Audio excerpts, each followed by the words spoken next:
Welcome, ladies and gentlemen, to part 3 of Alan Wake.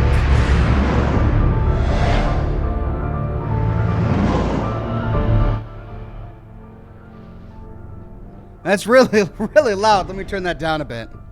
Feels like it's been a while since we've been in Alan Wake. Please don't take that out of context. And it's good to be back. Good to see all of the members in the chat today. Welcome, ladies and gentlemen, to part 3. Doggone it, this always happens Alan to me. Wake.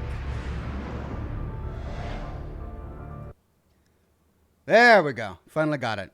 Anyway, what was I saying? Good to see all of the members in the chat today. We've got Gemma, Maud, Weird Beard, Jay-Z, Deuteronomus, 200 Angel, Solati, Bart, Fast, Vanderbergen, Melina, A Strange Viking, Laurie, Flower Power, Josh Bunton, Megan M, Night Paladin Eleanor, Michael, Don Quinton, Jay-Z.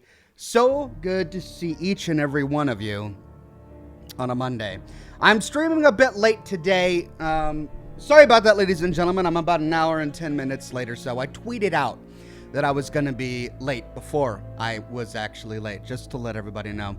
But yeah, I got my videos done for the weekend, and we're going to have a really good live stream today.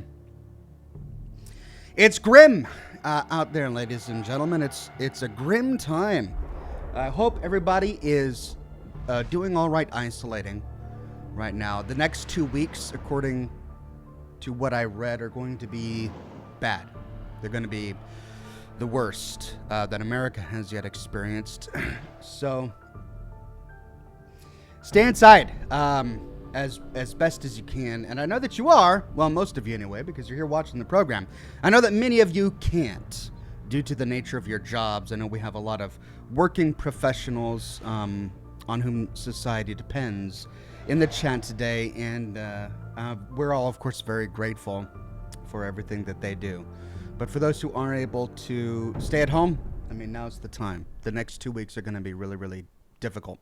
Peak deaths, and then things start to go down. So, yeah, aside from that, we're not here to get all depressed, are we? No, we're here to play a little bit of Alan Wake.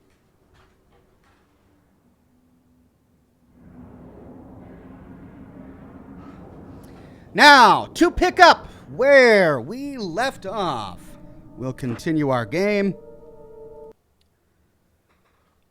and hack into the Steam cloud, I suppose.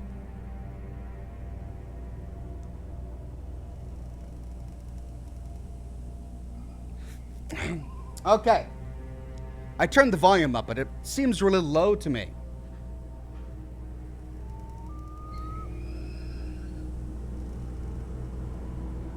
Alright, I turned it up all the way. Now, I've played so many games recently. I mean, we took a break with Alan Wake because Doom Eternal came out, then the Foundation's DLC for Control came out, then Half-Life Alyx came out, and of course I wanted to get through all these new games before we returned to Alan Wake, so now I'm trying to remember exactly what the key bindings were. How do I change cameras? There we go. Or change shoulder. It was right click, wasn't it? Yeah, right click for that. And then revolver, shotgun.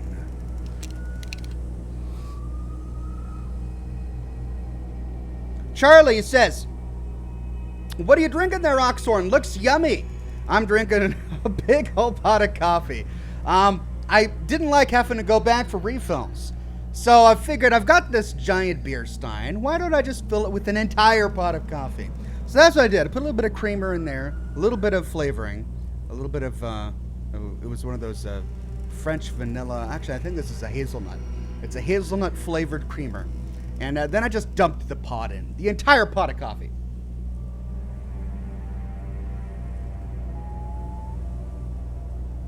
Oh, and it's so good.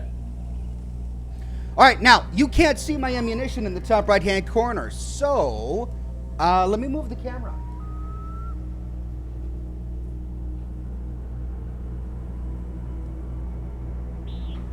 Here you go. I'll be down here in the corner for the day.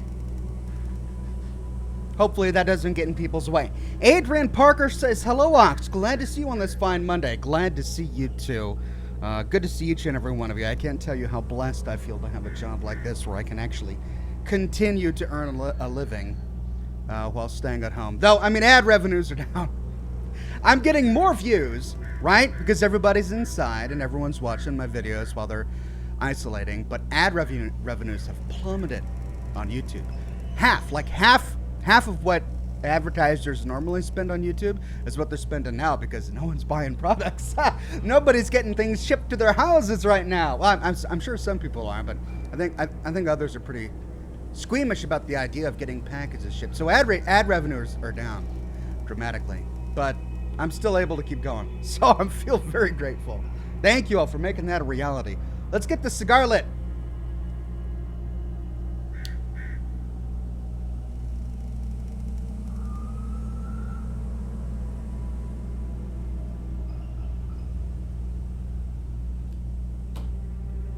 Okay.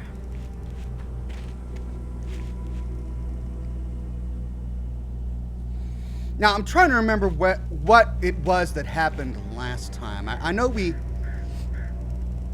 went to a mine. We arrived at a mining town because we were going to meet what's-his-name, and then we got there and he never showed. And reached Mirror Peak Lookout. I guess that's up here. Miwi says, okay, just got on. Hope everything's going all right for you, Ox. I'm dealing with back pain and neck pain, but, well, I guess that's normal for me due to having scoliosis. Well, I'm sorry, my friend. Miwi, it's good to have you on the program. Any kind of pain is awful pain, and I hate to hear that anyone is having to deal with it. So, I hope things turn around for you, and I'm hoping that you can stick around with the program today and that it'll help in some way. All right, we've got a bunch of graves dotting the land over here. You see all these crosses? Cup of tea time, says Gemma. Thank you, Gemma. Cup of tea time. Always a cup of tea time. Here on Scotch and Smoke Rings, we'll never say no to tea. Josh Bunton says, okay, Ox, is from my getting paid to fold pizza box fund. Hope this helps, and please stay safe and healthy. Thank you, Josh. I'm doing my best to stay safe. That's very kind of you. And I am feeling pretty healthy. So far, you know, my family hasn't been hit with hardly anything. I mean, some of us have got the few sniffles, but it's all typical just cold season stuff, you know, like sinus infections and yada yada. Nothing terribly scary. So for the most part, the Oxhorn family is happy and healthy. All right, so we were at the mining town, and we're still at the mining town. What's his name never showed up, but because we waited around, it's now nighttime, which means the creatures could come out. Now let's see, we've got a dead end over there. It looks like that's the way we need to go. Lots of ruined buildings along the way. See if we can find another note. That's what we're here for. I mean, thermoses too. It is Washington State after all. Gotta collect all of those thermoses. Because what kind of Washingtonian... The place was dead. A ghost town. Had been for decades, maybe a century. What kind of Washingtonian would I be without a thermos of coffee? Oh!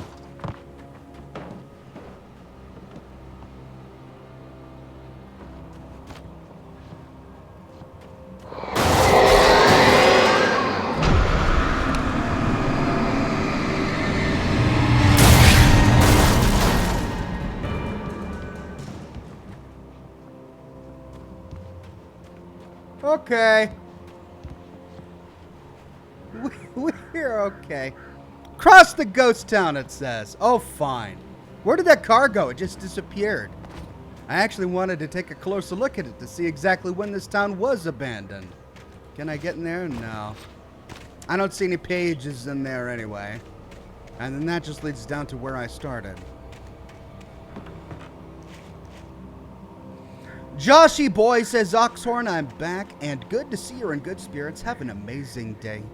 You too, have an amazing day. Thanks for coming on back. I am in good spirits, despite it all. Hey, manuscript.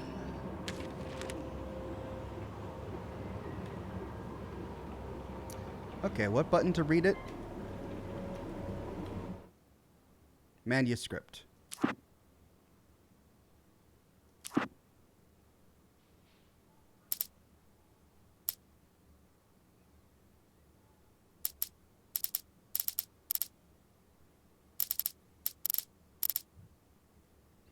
Well, which one was it? 2 unread, it says.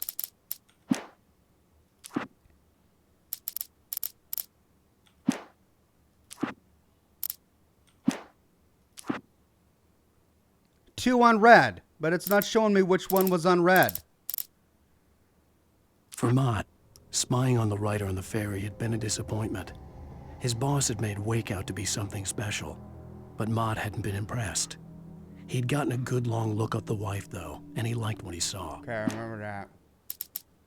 Things were never as simple in real life as in fiction. I had lost count of the times I had wished there'd be a clear reason for my writer's block, something to fight, something to lash out on. There wasn't. I was filled with doubt. I was nothing like the hero in my books. Alex Casey had gone through his life with single-minded determination, never wavering from his goal. Even now, I was angry at myself, angry at Alice, angry at Barry. I was fumbling and I had no plan. I stared through the bars of the jail cell. Barry stood behind me, swaying on his feet, looking as ill as I felt. Agent Nightingale stood on the other side of the bars with Sheriff Breaker. Nightingale had a stack of manuscript pages in his hand. He seemed unhinged as he gloated. "Well, I've got you now, Raymond Chandler. It's all here. All the evidence, including conspiracy to murder a federal agent." Now, I remember when we were playing Control, when we found the Alan Wake Easter egg, they actually mentioned Agent Nightingale by name as a member of the FBC, the Federal Bureau of Control. So that confirms it, and it connects the two games, placing them in the same universe. This event that we're going through right now is an AWE in the mind of the Control game, an altered world event. And the Federal Bureau of Control dispatched Agent Nightingale here to figure out what was going on. Now, why Nightingale wants to kill Alan Wake, that I don't know. Some of the Taken retained echoes of their former selves, but these were just the nerve twitches of a dead thing. Nothing remained but a shell covered and filled with darkness. In most cases, these puppets were enough for the purposes of the dark presence. But for anything more elaborate, as with the writer, it was different. It needed his mind. And so rather than taking him over completely... Okay, I remember that one. When Thomas Zane fell for Barbara Jagger, it happened fast. She was young, vibrant, and beautiful, full of life. He had never been a very happy man, and without any seeming effort, she had changed all that. Zane felt good for the first time in his life. Everything she did was another piece of a jigsaw puzzle he had. And I do remember that one. Okay, so we've got a couple of things here. We need to piece together the mystery of writer Thomas Zane with Barbara Jagger. Remember, Barbara Jagger was the BJ graffiti that we found on the stump. It was a TZ plus BJ with a big heart, and we finally got their names. Thomas Zane was the writer. And then Barbara Jagger appeared as the old lady who sent us to the hotel. Where did she send us? At the very beginning of the game. So we need to piece together that mystery. Oh, wait a minute. Which of these? For decades, the darkness that wore Barbara Jagger's skin slept fitfully in the dark place that was its home and prison. It was hungry and in pain. It dreamed of its nights of glory when the poet's writing had called it.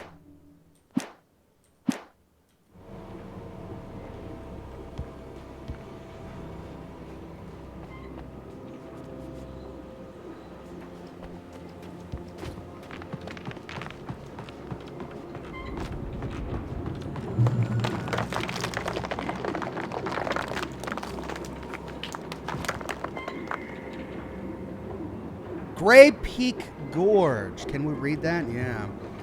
Originally founded in 1928, the Gray Peak Gorge mining town was one of the permanent settlements the Bright Falls Mining Company built for its workers.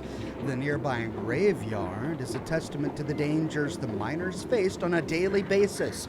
Most of the men who lost their lives over the years here were buried there, a grim reminder to be careful for those who remained. Gray Peak Gorge was abandoned almost overnight when the Bright Falls Mining Company closed its doors in 1970. Imagine being buried at your job. Can you even just relate to that? You work for the company. You die for the company. Your body lives perpetually or rests perpetually here where the company is. That'd just be awful. I Call Shotguns with a tip or brand new member. Thank you, I Call Shotguns. Okay, so we could go right. We could go left. Let's go right.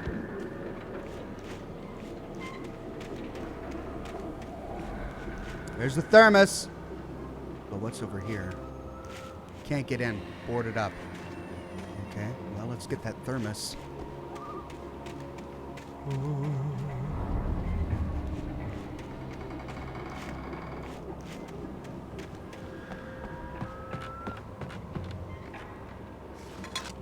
Okay. Hello, batteries. Yeah.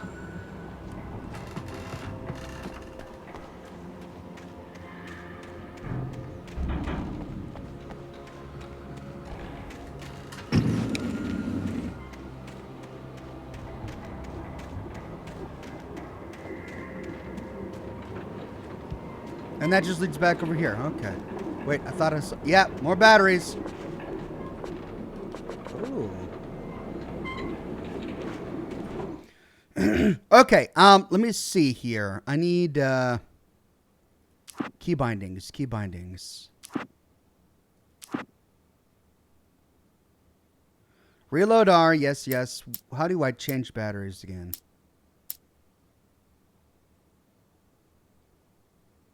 Q. Show manuscript F5. That's the button.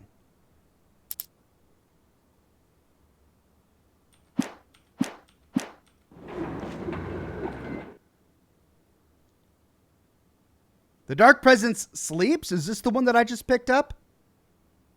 For decades, the darkness that wore Barbara Jane. No. All right, well, I'll just do that next time.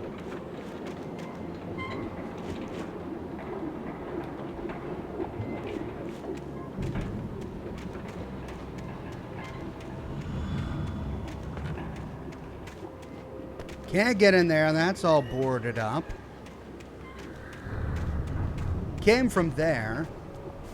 We did come from there, right? No. This is new. Yeah, this is where we got the flashlight batteries and the thermos. Come on, let me up.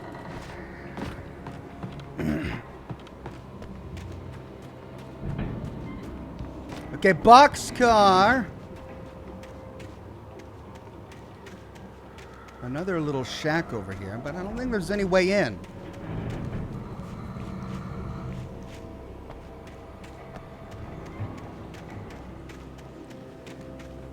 Machiel Cosmos says, how can you tell it's a dogwood tree? From the bark. Thank you, Machiel.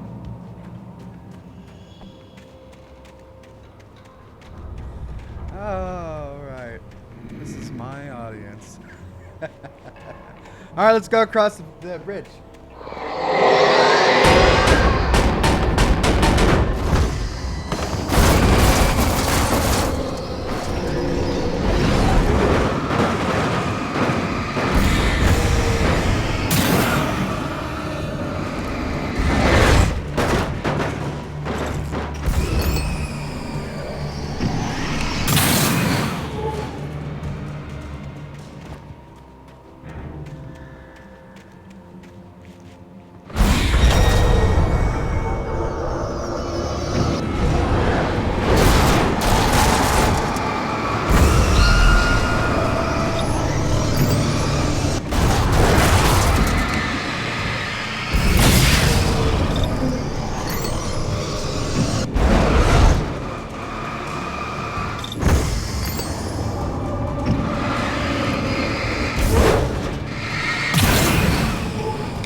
Holy cow. Wow, that just sucked down batteries. Where were those batteries that I couldn't pick up because it was full? I think it was over here somewhere.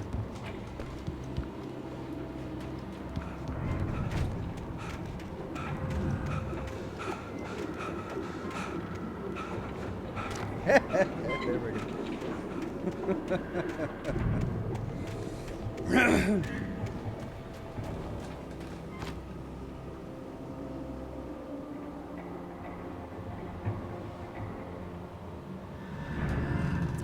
All right. Moving forward. How many more possessed inanimate objects will we have to fight?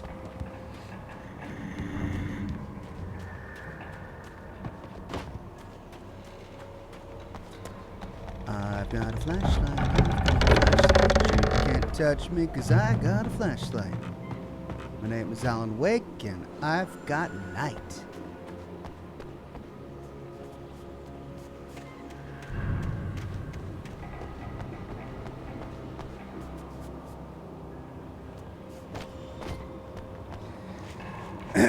Sir Pyroli says, man, pardon me. I don't have any idea what to say, so I wrote a poem. I dig, you dig, we dig, she dig, he dig, they dig. It's not a good poem, but man, it is deep. Have fun. Thank you, Sir Pyroli.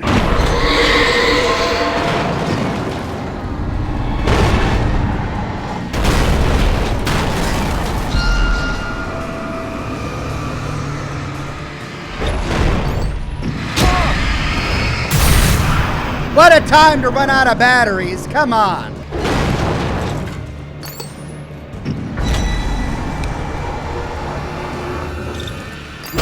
Why is it suddenly going by so quickly?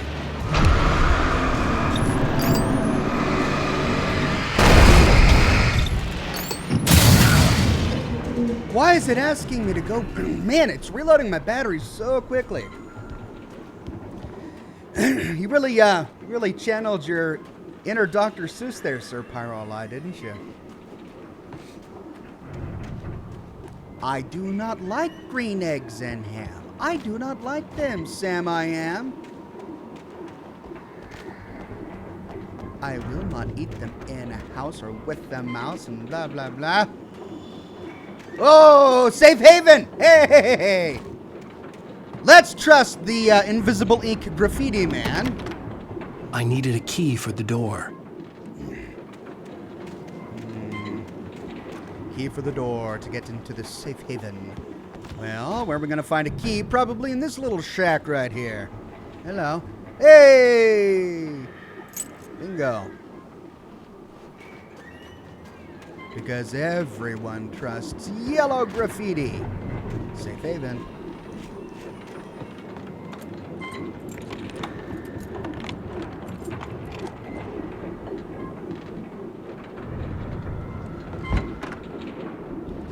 Oh no, another TV.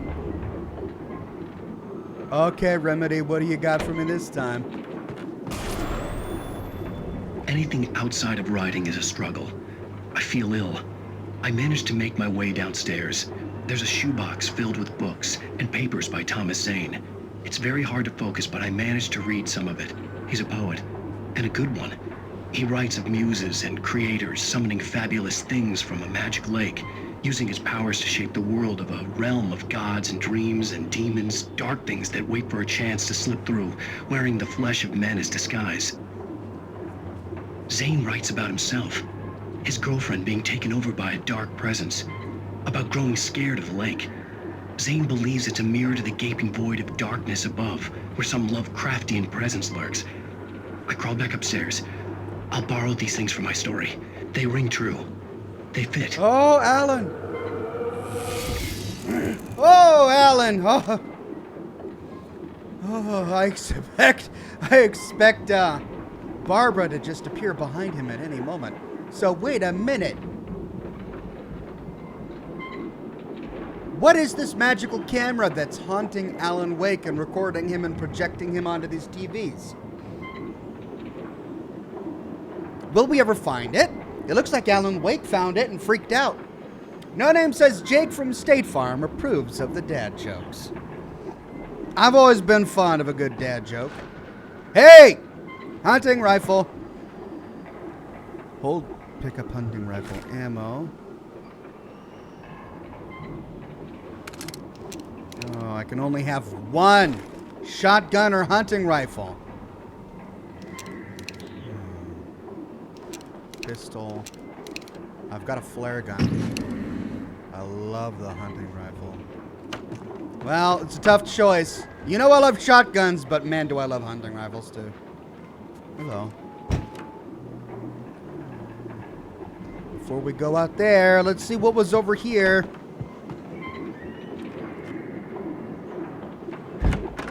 Oh.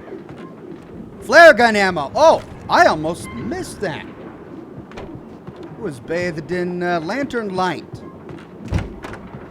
Okay, this industrial machinery sound is starting to bother me. You hear that?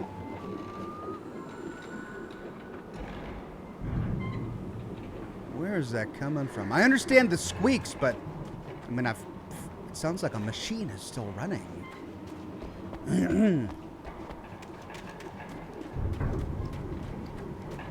Hello? Is that a mine entrance? Oh. Filled. Hey, thermos! Here we go. This is why I go out to explore. Okay, there was the shack. Collapsed mine entrance. No further manuscript pages. So, guess we go out the back door. Melanie Richards says, an invisible man married an invisible woman. The kids were nothing to look at.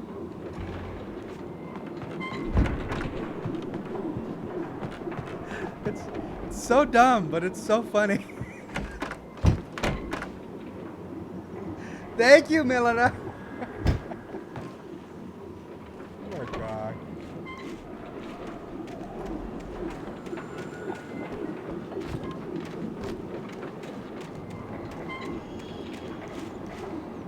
I have to remember that one. Tell it to my wife later. I think she'd like it.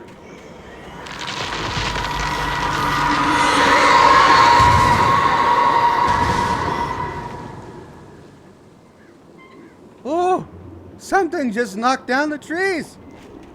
Oh, snapped it in half. Look at that. What? Sounded like it had footsteps. What are we into, like Titans and the old gods now or something? What?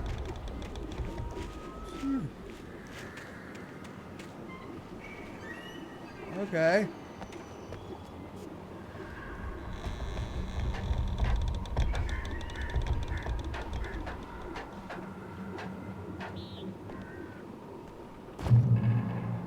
Oh.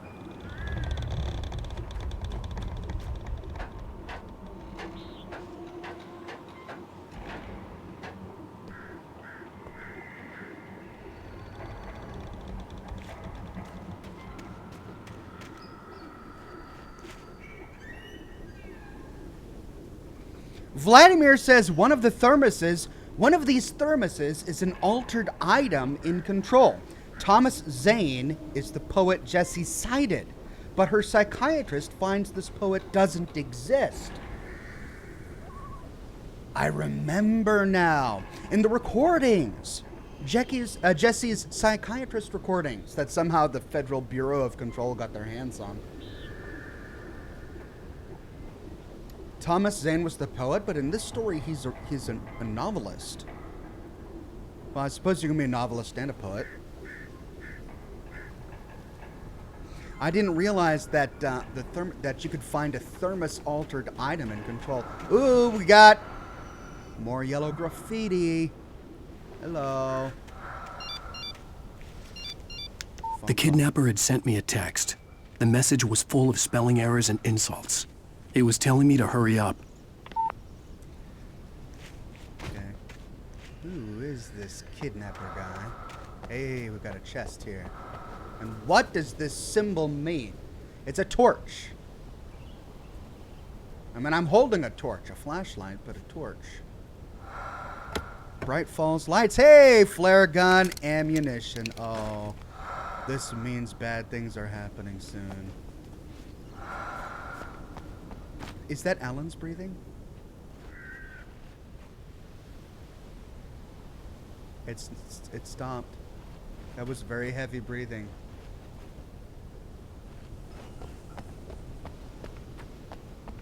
I didn't like it. Okay, now I gotta remember, if I get attacked by a wave of zombies, I go flare gun, flare, flashbang, hunting rifle.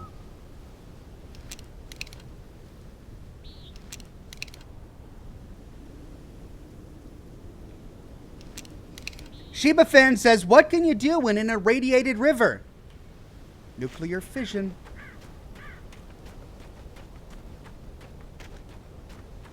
That sounds good, Sheba Fan. Nicely done. Makiel says, did you hear about the restaurant on the moon? Great food, no atmosphere. Ooh. Oh, oh, oh, oh, oh. Birds.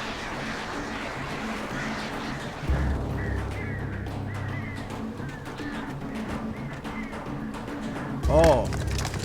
Screw you! Oh, I hate it when they do that! Run away! Run from the birds! Oh.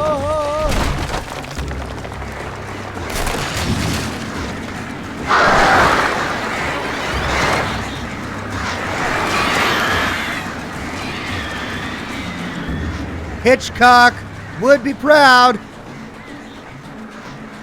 Danger, do not enter. Great.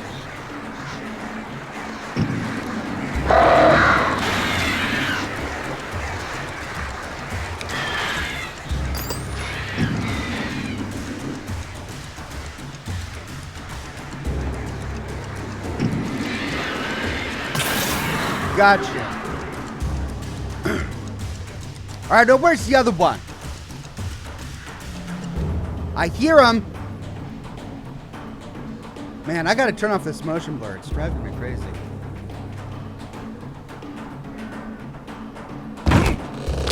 Ah! Oh no!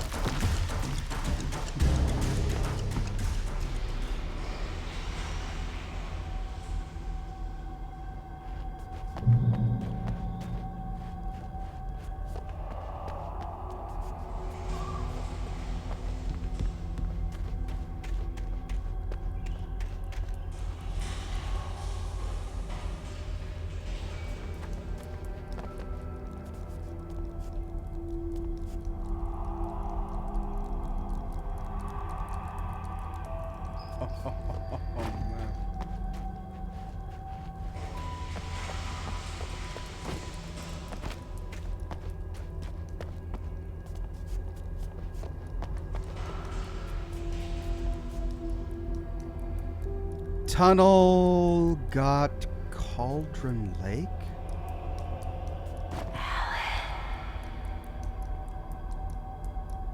Yes, Satan.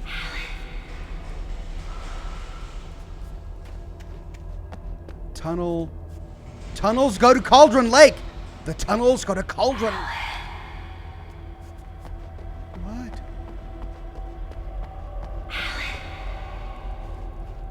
Well, which way do we go?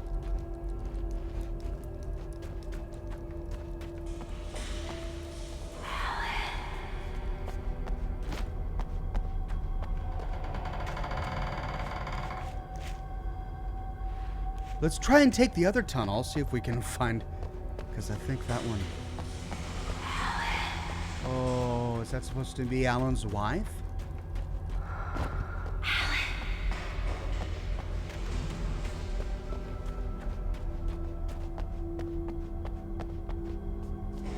Where does it? Oh, wait a minute. Which way do I go? Two paths. They both seem to go deep. Without warning, the headache stabbed at my brain.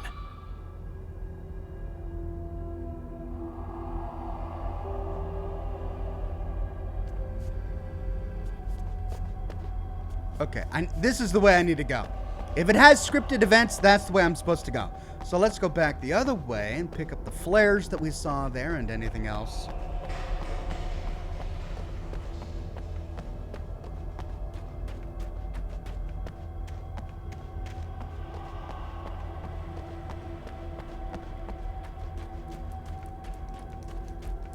Okay, anything down here first? No. Dead end. So up here.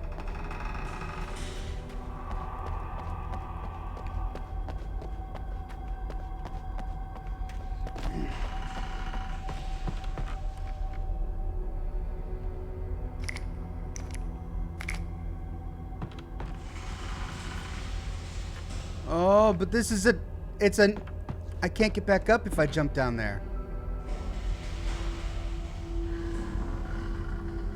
Which way do I go?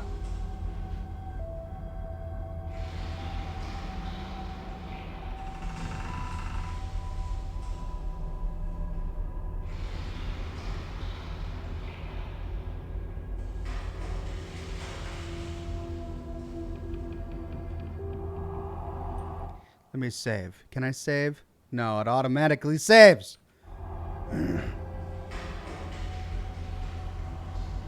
There's a page this way. If I go that way, I can't go back. Let's see. I know I'm running around in circles. Sorry, ladies and gentlemen. But I'm probably going to have to come back this way anyway to get those manuscript pages and continue on. I want to find out where this tunnel leads, where we had our headache attack.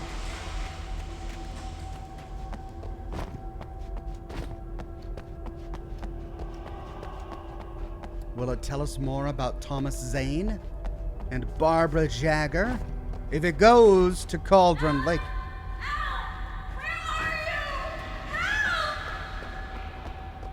Alice?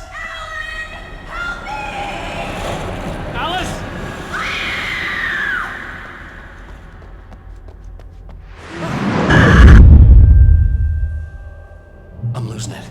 I gotta get out of here. What the heck, man?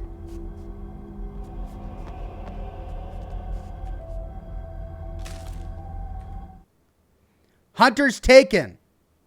The hunters were big, thick-set men, confident and at home in the woods. They were feeling good, running on beer, ghost stories, and camaraderie late into the night. It did them no good, as they were taken by the dark presence, sucked deep into a darkness far worse than any ghost story they ever told or heard.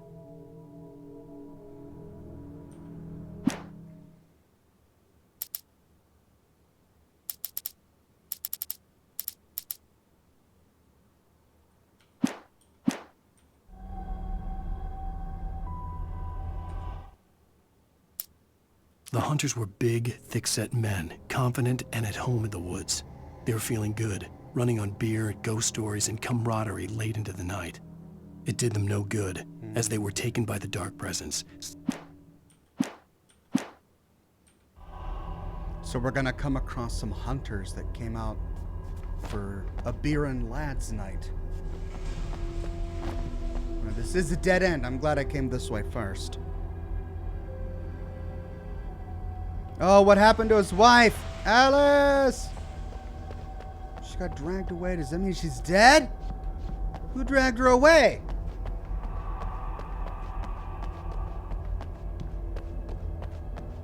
The tunnels lead to Cauldron Lake. Is that why we had the hallucination? Because we were getting closer to Cauldron Lake where Alice disappeared? How long ago? We don't know. There's a lot of particulates in the air for an underground cave that's been undisturbed for 30, 40 years, right?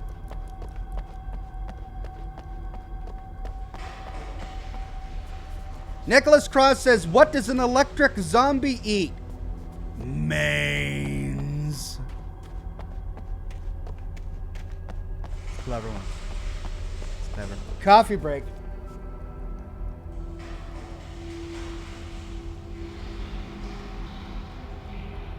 A Strange Viking says, what does a zombie vegetarian eat? Grains. It's going to go on all day, isn't it?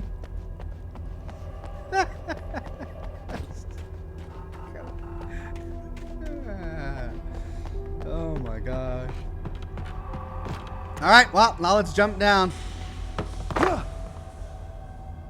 Oh, there's a light at the end of the literal tunnel. Manuscript. Nightingale in the Majestic. Even behind the closed doors and curtains of his grimy room at the Majestic, the local motel, Nightingale could feel the locals' eyes on him, the unrelenting pressure of their judgment. He forced it out of his mind. For all he knew, they could all be under Wake's spell already. You do what you have to do to get the job done. He took comfort from the bottle in his hand. Please, he thought, just let me get through this. We get to learn more about the FBC Agent Nightingale.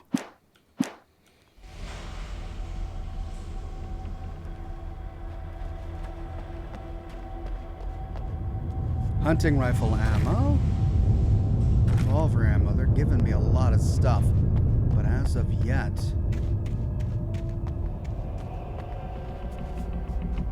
no big fight. Just a lot of possessed objects.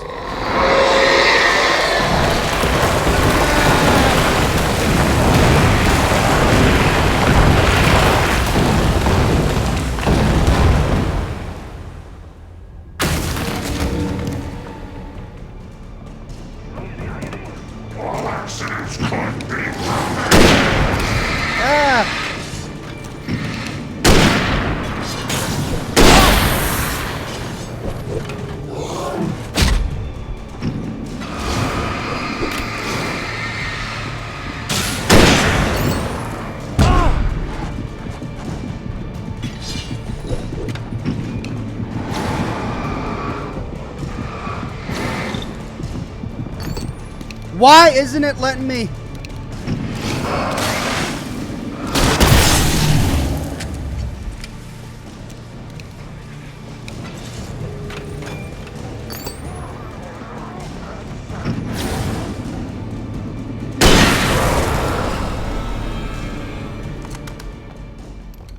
Okay, I pulled out my flare numerous times there and it wouldn't do anything. I don't understand why. Okay. Those are my flares. That's what I should have used. Instead of using my doggone flare gun, I wasted that. And then that's my flashbang.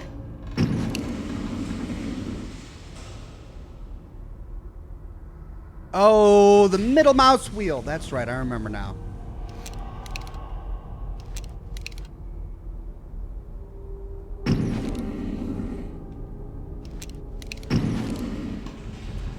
Middle mouse wheel, I remember. Okay.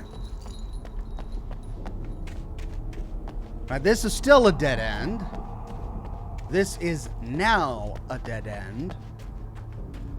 And the other one has opened up.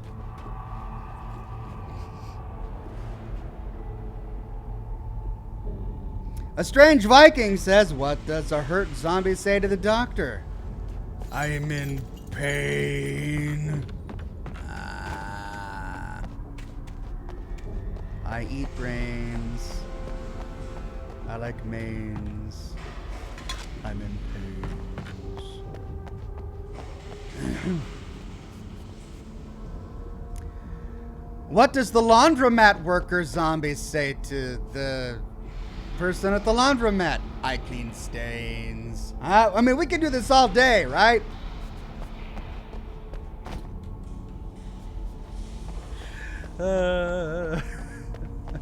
Nothing up here.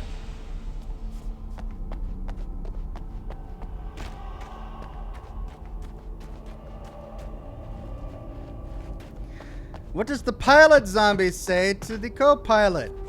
"I fly planes." This is so dumb. Sorry, I'm done. All right, cigar. Shut my mouth.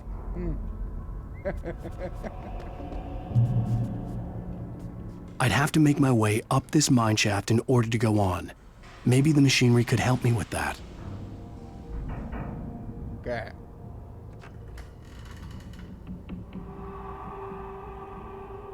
What does the plumber zombie say? "I unclogged drains."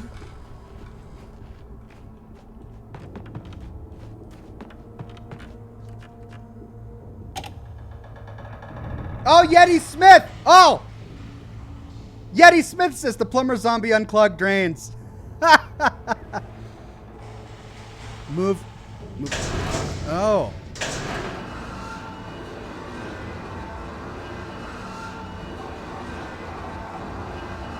Too far up. Perfect.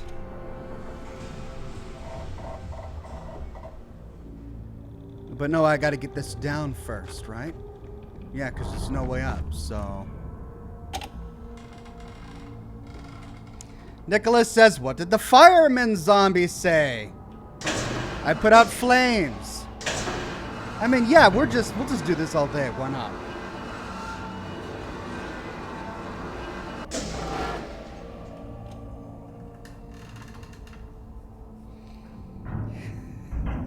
What does the zombie say to a game store owner? I want games. Oh my gosh.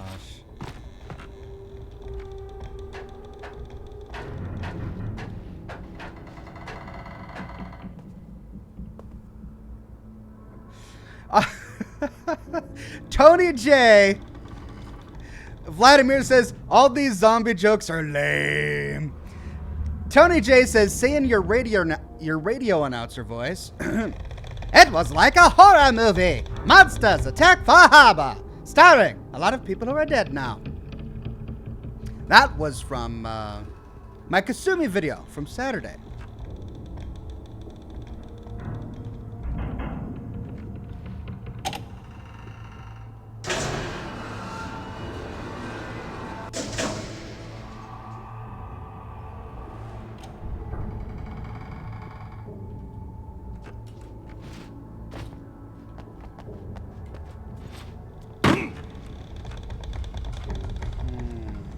Yeah.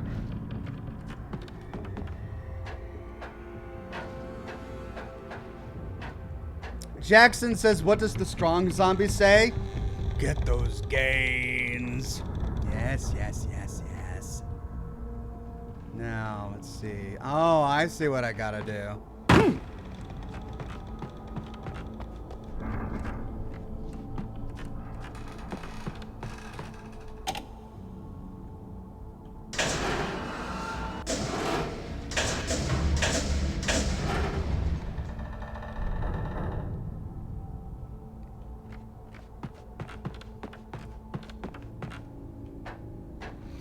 Weird Man says, what are you planning for Wastelanders, Ox? I'm planning on streaming the entirety of it over the course of many days. Then, when I've captured all the footage necessary, I do plan on doing lore videos about it.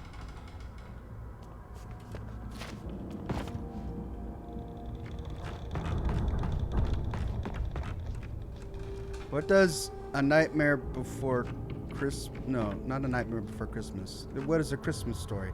What does A Christmas Story ghost zombie say? Get me out of these chains. Miwi says, what does an ashen zombie say? Tap that ash.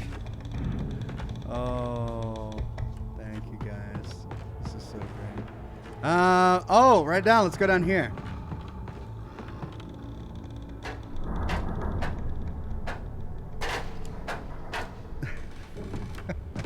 Ah! I gotta stop paying attention to chat.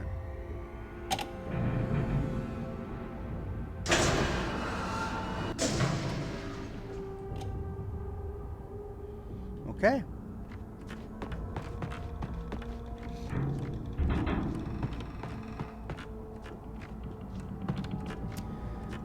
All right, here's one. Error 404 says, why did the zombie eat the archer? He wanted his bone and marrow.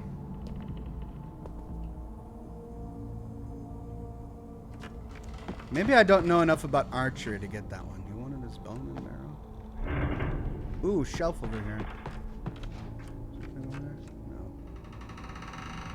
Bow and arrow. Bone and marrow. That took me longer than it should have.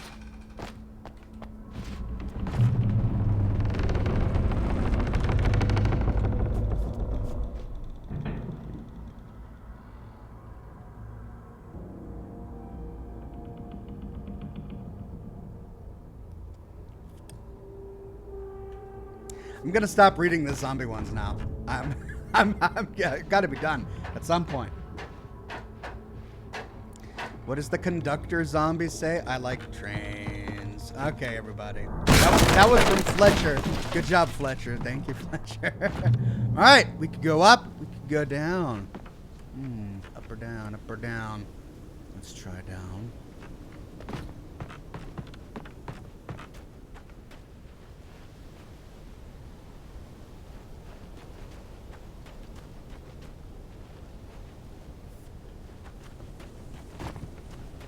Oh, down is where I needed to go. So let's go up.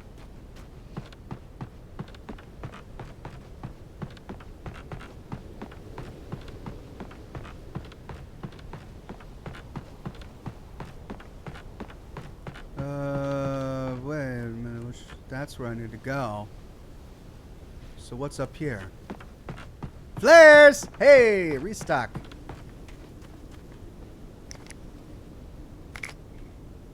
Oh, yeah.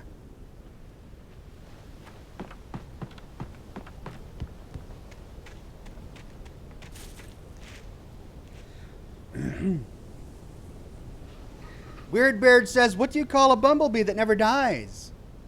A zombie. Oh. Nice. Yes, I saw the ladder.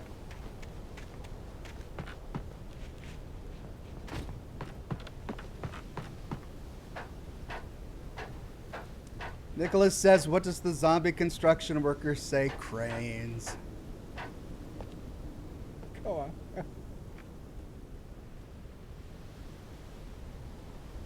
Wow. What a cool shot. Oh, Pacific Northwest is beautiful. This is my stomping grounds. I'm so proud. All right. Tor hits Nurse Sinclair. Lightning flashed behind the windows of Cauldron Lake Lodge.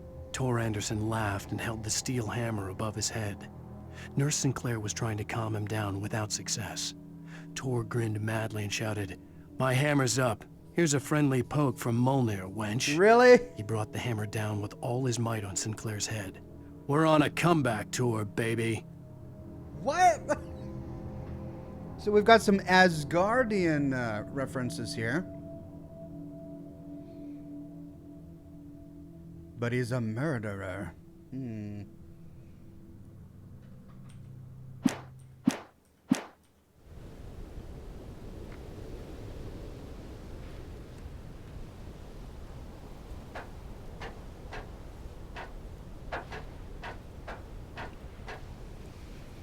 Maciel says 2 goldfish are in a tank. One says to the other, "You know how to drive this thing?" Nice.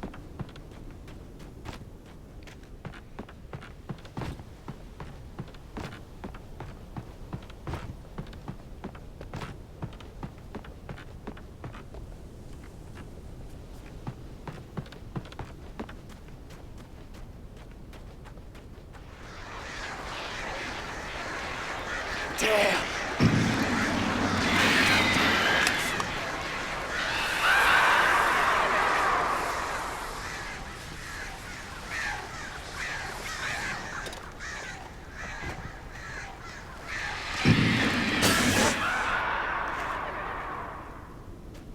One flare down.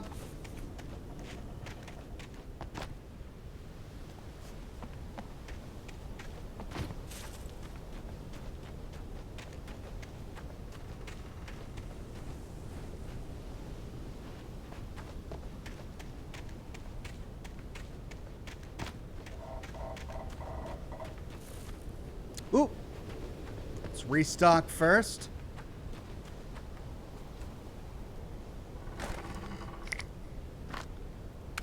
Oh, they're preparing me for something bad.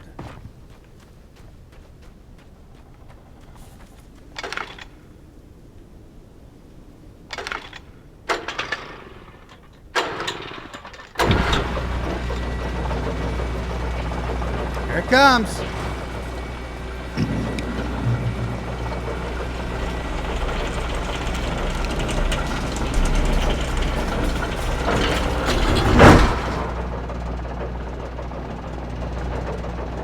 Oh, great. Another cable car. Just great.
Okay, I did something wrong, I guess.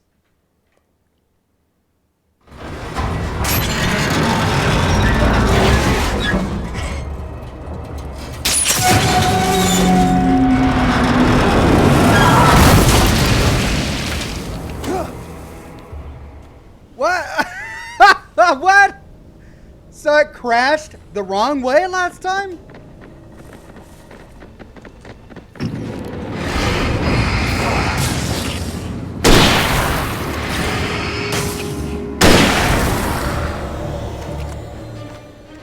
Oh dear. Okay. Bad guy's coming. M. Dalton with a tip. Thank you, M. Dalton. A big old sticky pear guy. What's the sticker that he gave me?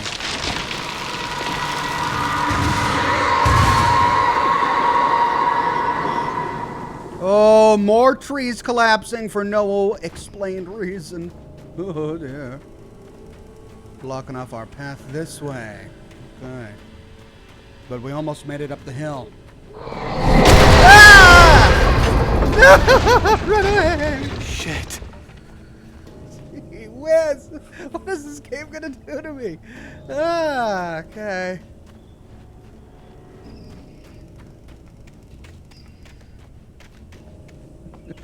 Ooh, corner? Nope, nothing. What's that noise? Ooh, flare box. Revolver. Yeah, batteries. And a light. Bathed in the light. So this is... Ooh. Nope, can't get the cola. Well, no way back now.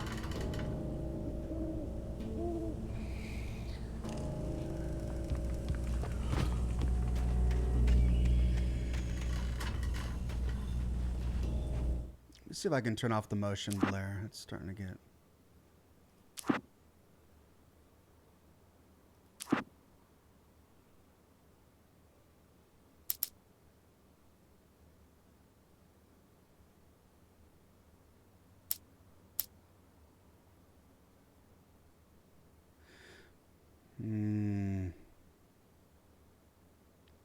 Okay.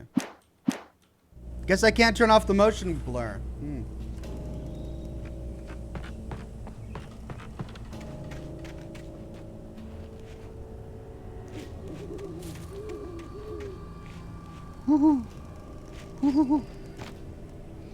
Kristen says, what type of cat do the children of Adam have? Adam cat.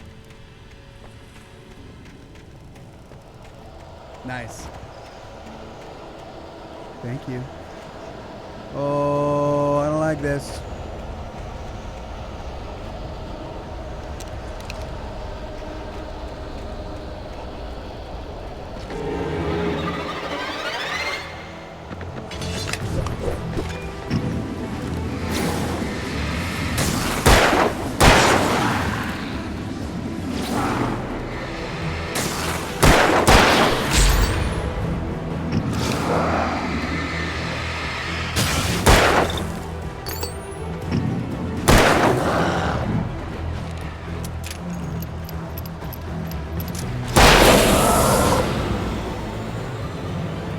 One flare down. How many more to go?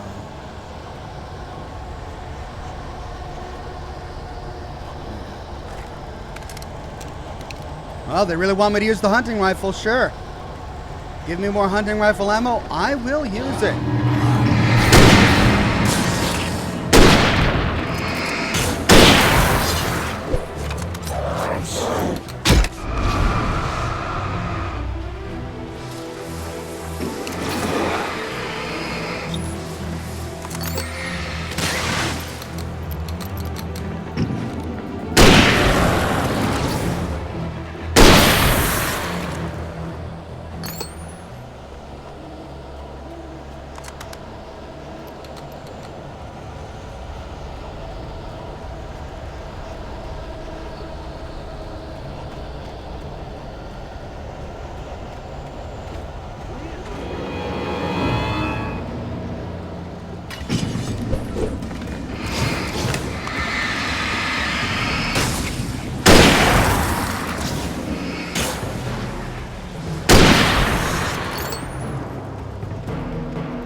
Down here as quickly as possible.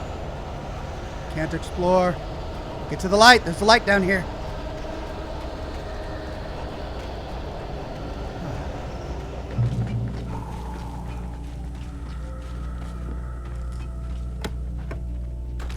Oh, stockpile. They're really being generous. Now, Cauldron Lake. Hey! The 8th deepest lake in the world, Cauldron Lake, is a caldera lake formed in a volcanic crater.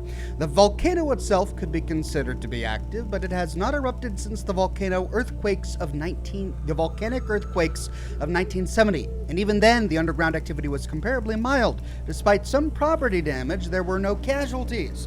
Cauldron Lake is one of the most beautiful spots in the Bright Falls area, as well as a central figure in many local folktales. It's a popular recreational area for the area residents. So, a possible explanation for what happened to the cabin and the little island in the middle of Cauldron Lake. Perhaps an earthquake or some sort of volcanic activity caused it to be swallowed.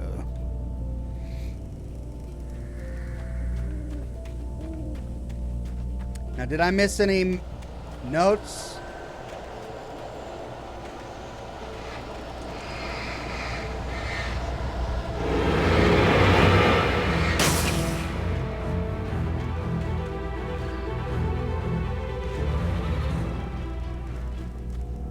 Going back to find out.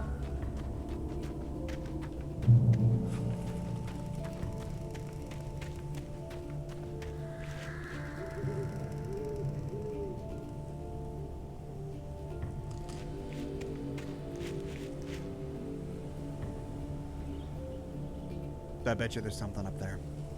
I'm gonna have to brave it. Tilly says, if an English teacher is convicted of a crime and doesn't complete the sentence, is that a fragment?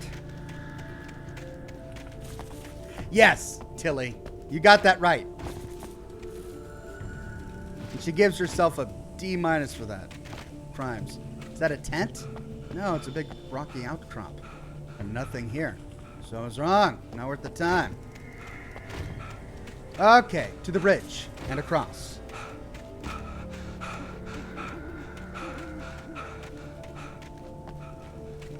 Oh, Thermos. He won't let, the game won't let me run across. I've got to walk carefully. So how did the kidnappers get here? If my path is this harrowing,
And I'm out of batteries! No! How come I'm just going through batteries so quickly?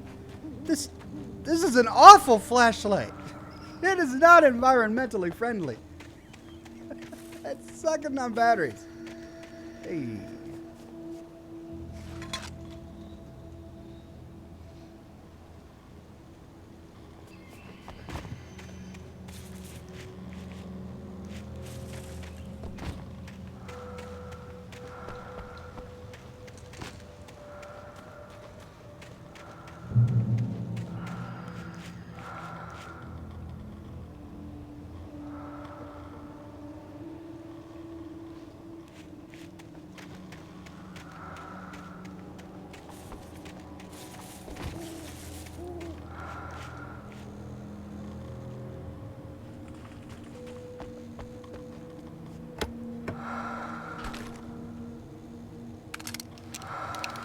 Flare gun, no batteries.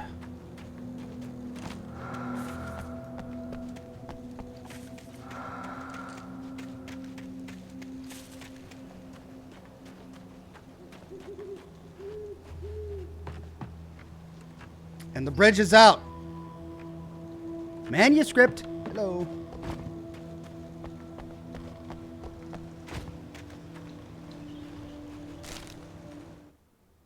Mott at Cauldron Lake. Maud had checked all of Stucky's rental cabins. There had been no sign of the Wakes. It was dark when he'd found their car parked at the end of the road by Cauldron Lake. It made no sense. They must have taken a wrong turn, but there was no sign of them, and the car had been there for hours already. Frustrated, Mott stood on the rotten ruin of the footbridge that had once led to Diver's Isle before it sank beneath the waves years ago. The boss wouldn't be happy. Diver's Isle. Sank beneath the waves, but it's not the claw-shaped island that we went to. Or is it? Could the claw-shaped island be called Diver's Isle?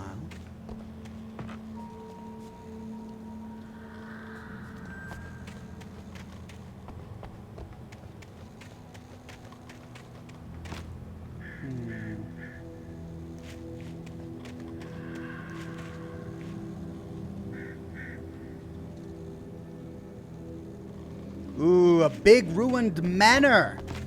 Hello.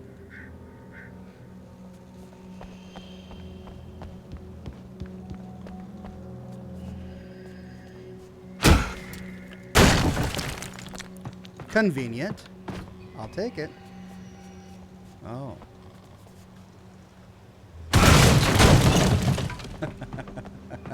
Sure. Alright, big ruined mansion. Nothing creepy about that.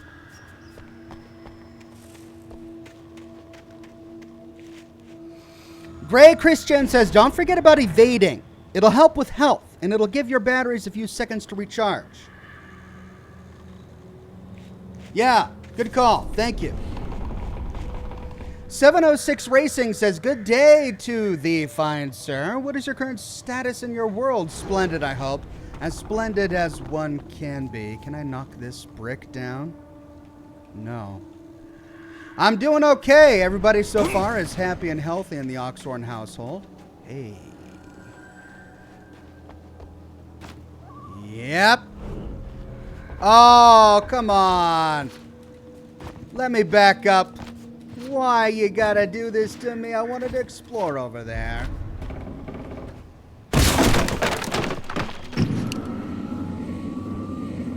Oh. Tom.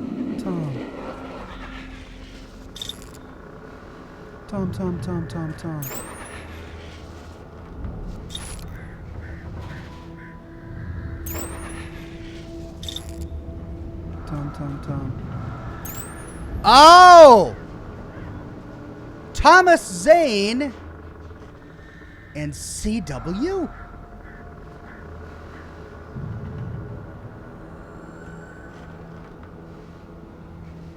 It was BJ before.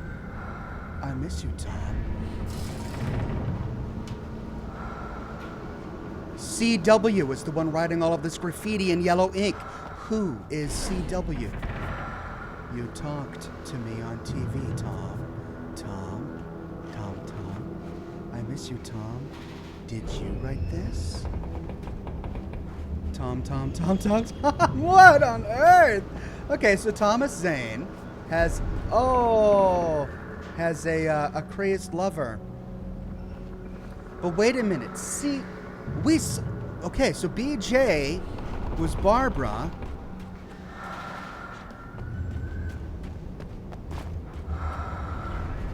What exactly was this? Was he having an affair? Revolver ammo. Oh, I don't know what that reached. Oh, let's use more revolver ammo. Hate to make waste of it. Over here we've got shotgun.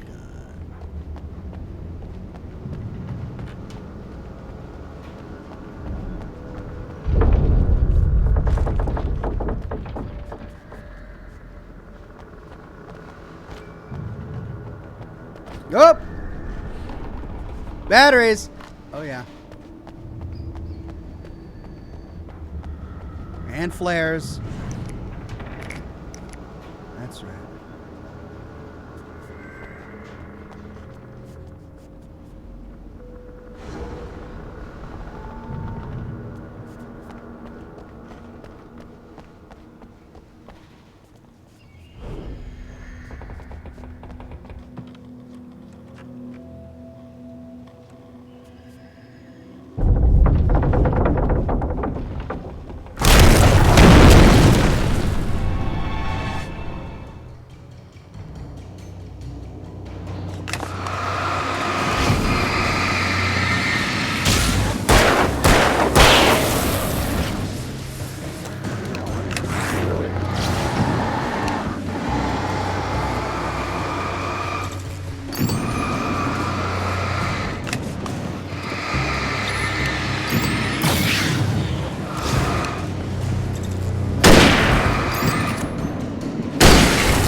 I got distracted.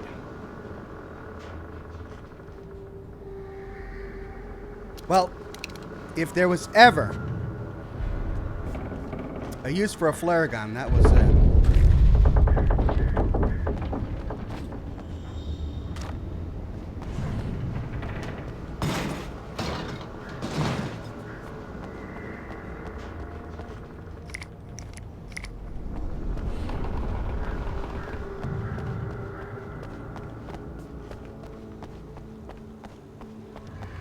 Josh says, Ox, what did the pizza delivery zombie say? I have your pizza. Eloquent for a zombie.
Okay, and we survived. Shotgun ammo.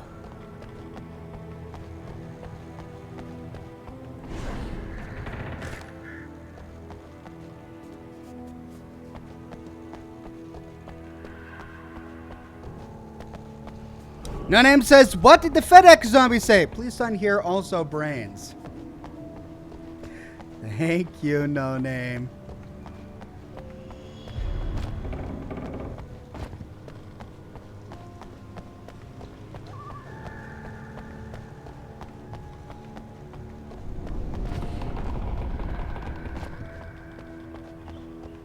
Alley-oop.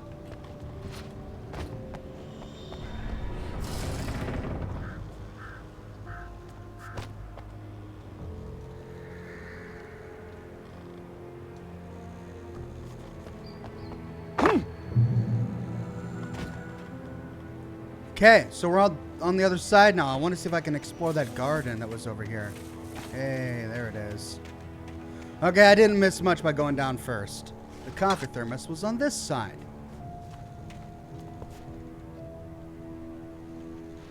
Weird, a brick wall and a rock.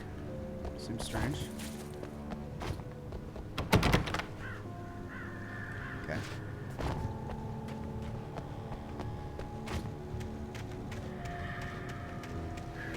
Right, that's where I came from.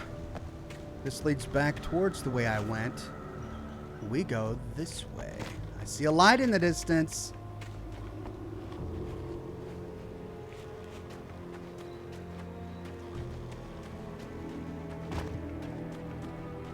I could see Cauldron Lake. I thought I could make out the spot where the island and the cabin had been.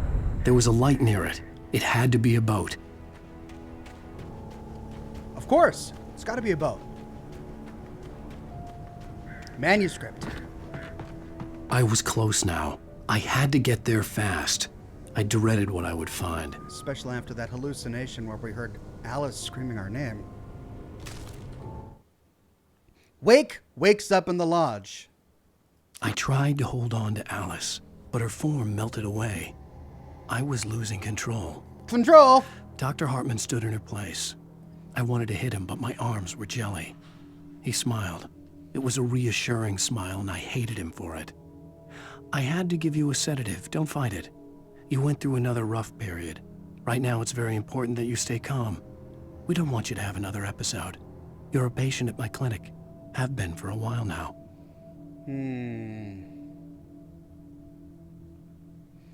But he never went to Dr. Hartman. Unless he did and doesn't remember it due to the sedative.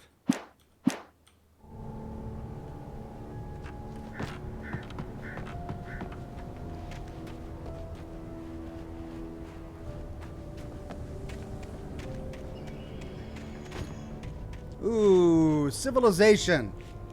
Finally.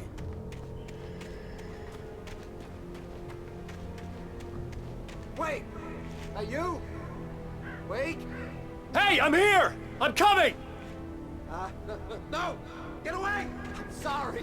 Please, lady. The boss didn't know who he was messing with. I didn't know. I swear I didn't know. We don't have his wife. We don't know where she is. She's probably drowned. We just said we had her to make him play ball. You see? To get him writing for us. Please. Please. Oh. I'm sorry. Please don't hurt me. Ah!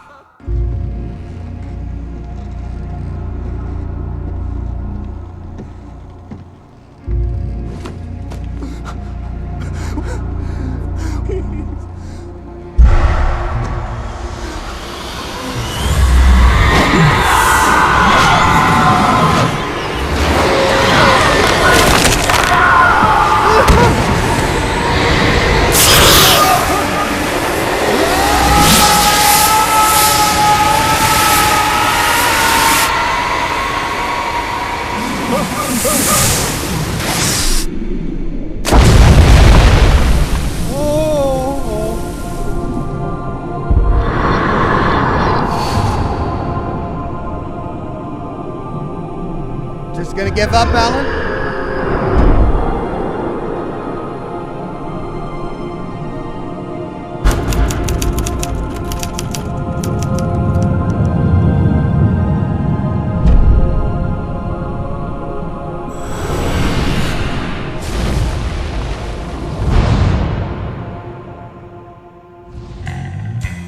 Up, hold on, music. I gotta, hold on. There we go. I'll get demonetized for that. End of episode 3. Okay. So the kidnapper didn't kidnap the wife, Alice. Has no idea where Alice was just trying to get Alan Wake to write. Why? Why did he want Alan Wake to write?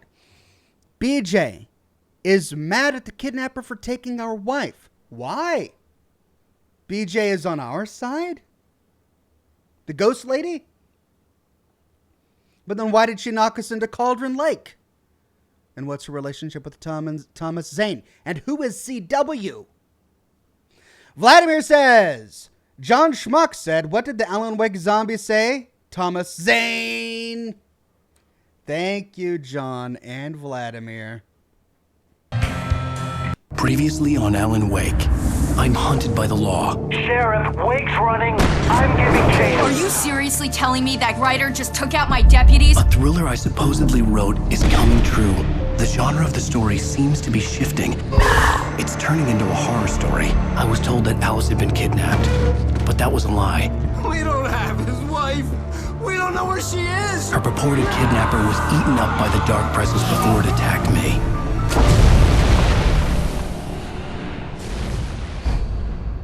The truth. Alan, shh, baby.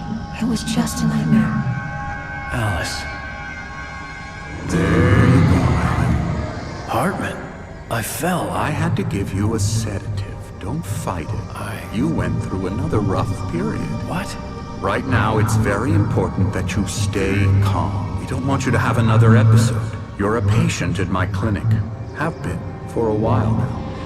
The shock of your wife's death triggered a mental illness. No, you're lying. You're suffering from various symptoms of undifferentiated schizophrenia.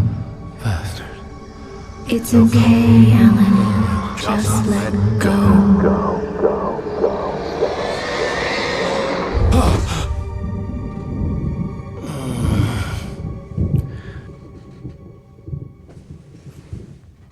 Okay.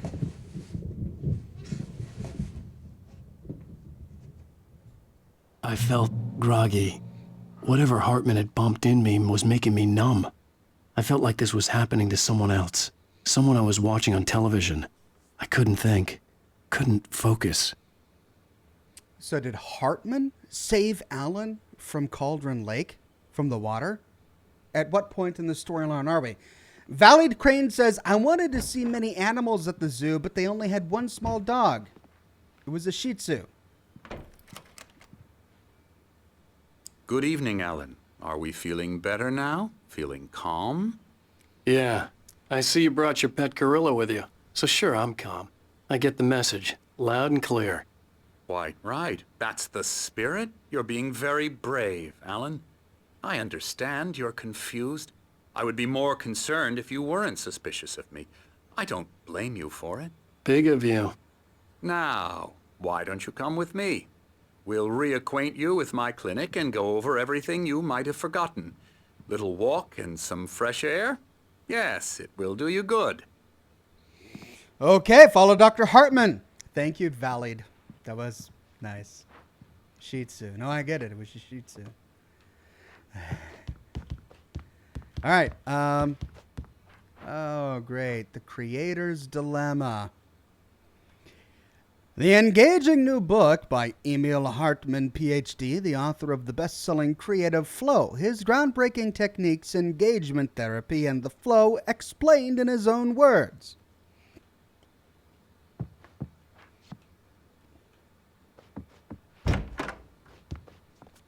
Night Springs, yeah. Oh, the video game.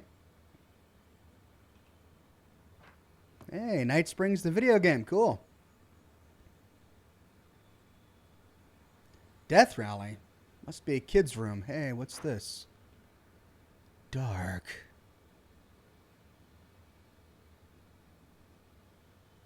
Okay, there's Alan Wake with a flashlight in the lower right-hand corner. There's one of those hatchet men. What is this? It's a map of the compound where he's at right now. Looks like a golf course almost. Oh. Is that a map of it? It was inside a drawer. No, that's one of those ball tumbling games. Hello. So this is a map of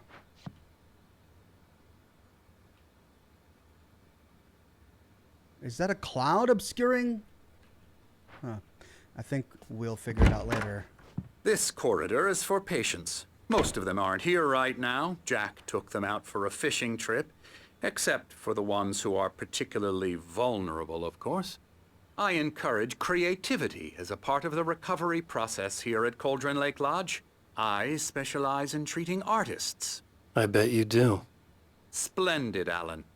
I honestly believe we can get this thing under control if we work together. This way, Alan. Hi.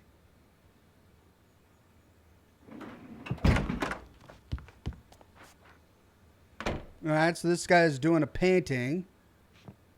A number of paintings. What about this guy? Ooh, can't get in that one. All right.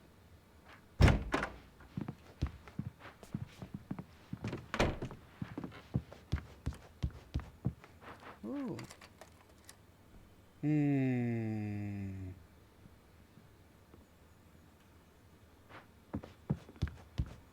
Be there in a minute.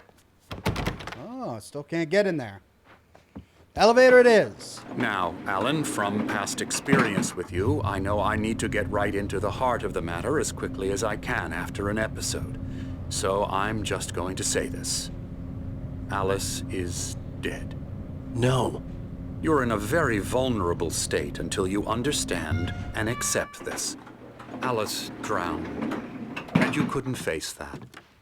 You're suffering from hallucinations, paranoid delusions, unusual thinking, an obsession about light and darkness, a feeling that everything revolves around you, your thoughts and dreams. Your mind has constructed an elaborate fantasy scenario in which your writings are affecting reality.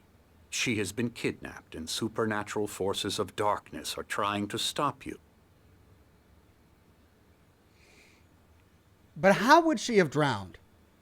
We were on the cabin. We weren't in the water. It's not like we were swimming.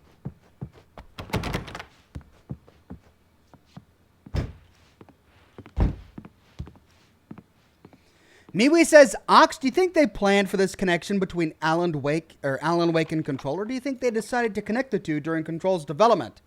I think they decided to connect. I wasn't ready for another shot, so I went along with it. He had to be lying. But under the influence of the drug he had given me, I had to fight not to believe his words. I think they connected the two during the creation of Control. They had originally planned to make an Alan Wake 2, but they couldn't secure. Apparently, Microsoft owns the IP Alan Wake. So even if Remedy wanted to continue creation on it, they couldn't do it because of some sort of obstacle with Microsoft. So instead, they created their own IP, which they controlled, Control, and they tied it in with Alan Wake.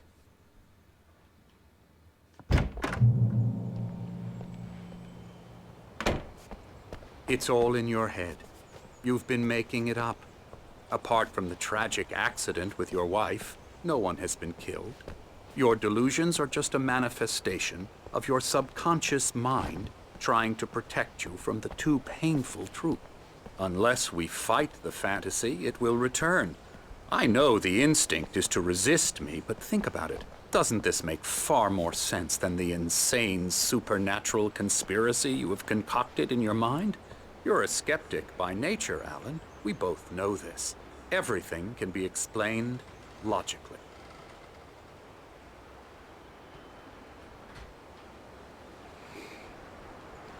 What about Barry?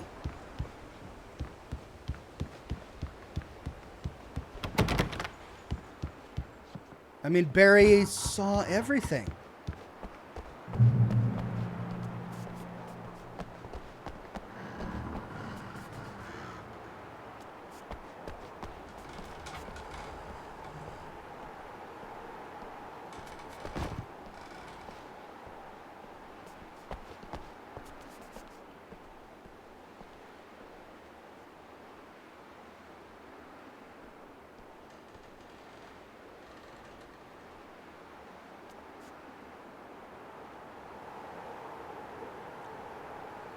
Beyond the shadow you settle for, there's a miracle illuminated. TZ, Thomas Zane, in the memory of a dear friend and poet. So he was a poet. In tenebras cadre. I don't know. I mean, I know it's Latin, but I don't know what it means.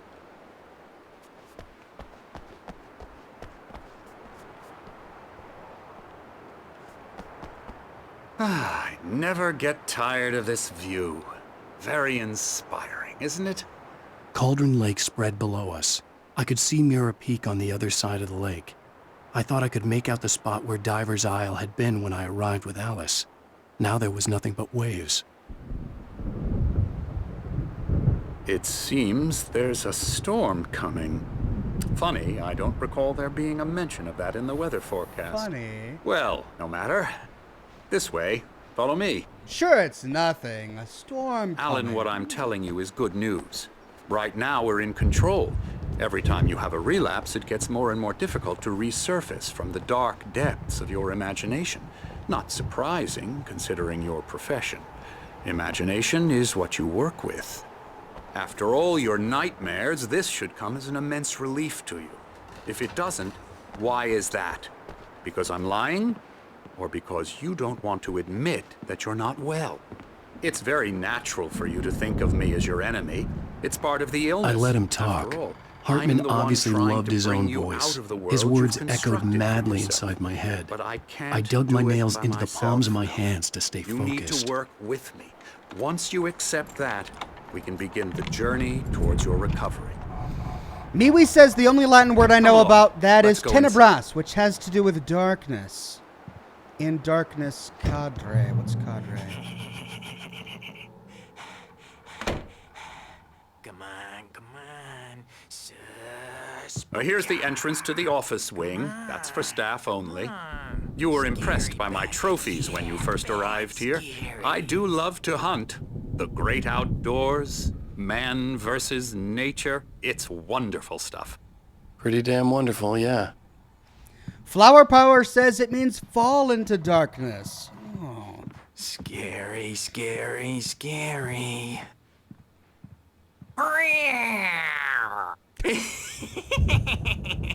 Emerson,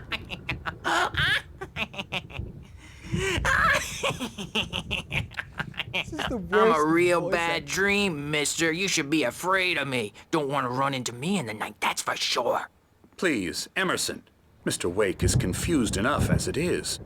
Yeah, you'd like me to go away so you won't be scared. But you can't just decide what kind of dream you have or when you have it. Emerson, Okay. Sorry. Boo. that's Emerson. We're actually making some progress with him, I'm happy to say. He works on video Elbow games. strike. Ooh, It's yeah. trash, of course, but it does involve Get him some to the head. small creative effort, which makes him receptive to my therapeutic methods.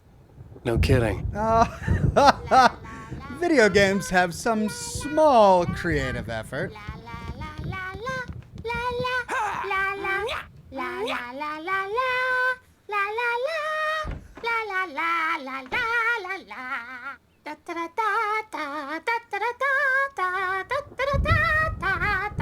Alan, please, this way. This is the scariest part of the game. What is going on?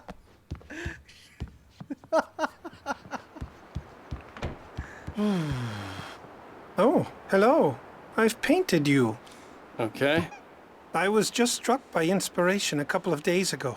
Dr. Hartman wanted me to paint landscapes, and that's what I was doing. But now I've been doing these things, a lot of them. The images just keep coming. Dr. Hartman likes them. He has them in his office. Yeah? He's very proud of me. He says I'm getting much better. I think I'm getting better. Anything else illuminating to say, Well, Alan? I guess I'd better start wrapping this up. The storm is almost here. Look at that. I'd hate to be out there tonight. Yeah? Oh? Really? Sure.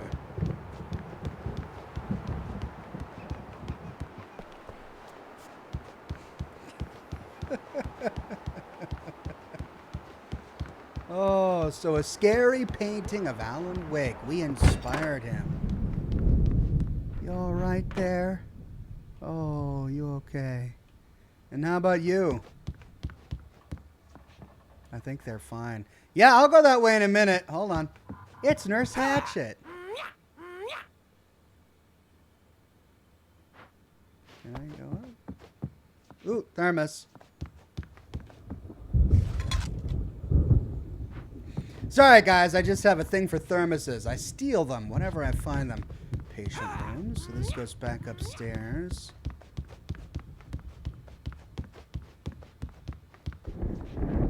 Another QR code. We've seen a couple of these QR codes throughout the game, and I haven't bothered to... Hartman had mentioned that the power had been acting up. Maybe that was the reason for the generator and the work light on the balcony. The generator hadn't been activated, and there was no key. Key to the generator.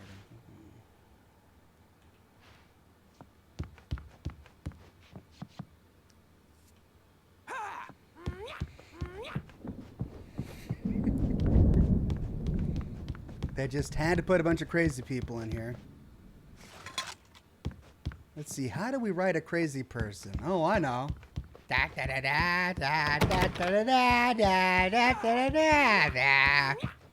Ooh. Another TV. I'm guessing I'll probably have to explore this place at night. And the TV's gonna pop on, and I'm gonna have to turn on the generator. But for now... Whoop. Okay, we read that upstairs. Whoops. All right, fellas. Well, let's go to staff. Hey. Come, All right. Alan, this way. I'll follow you. Now, you might have noticed the typewriter in your room. You've been writing as a part of the therapy. As soon as you feel up to it, you should continue. Welcome to the Cauldron Lake Lodge. We are here to give you the specialized help you need. However, please observe the following. Please ask friends and family to schedule visits beforehand to ensure they don't interfere with your therapy and or periods of creativity. Also, please respect your fellow patients' needs for privacy and personal space, especially when they're engaged by their creative process. Be patient. Typically, our patients have long-term creative problems, and that won't be solved overnight. Give yourself permission to take the time you need. Bear in mind that you're voluntarily receiving treatment that has been specifically tailored for you. Engagement therapy, trademark, and its sister method, the flow, trademark, work best when you are actively engaged in shaping them. If you have any concerns, please don't hesitate to voice them.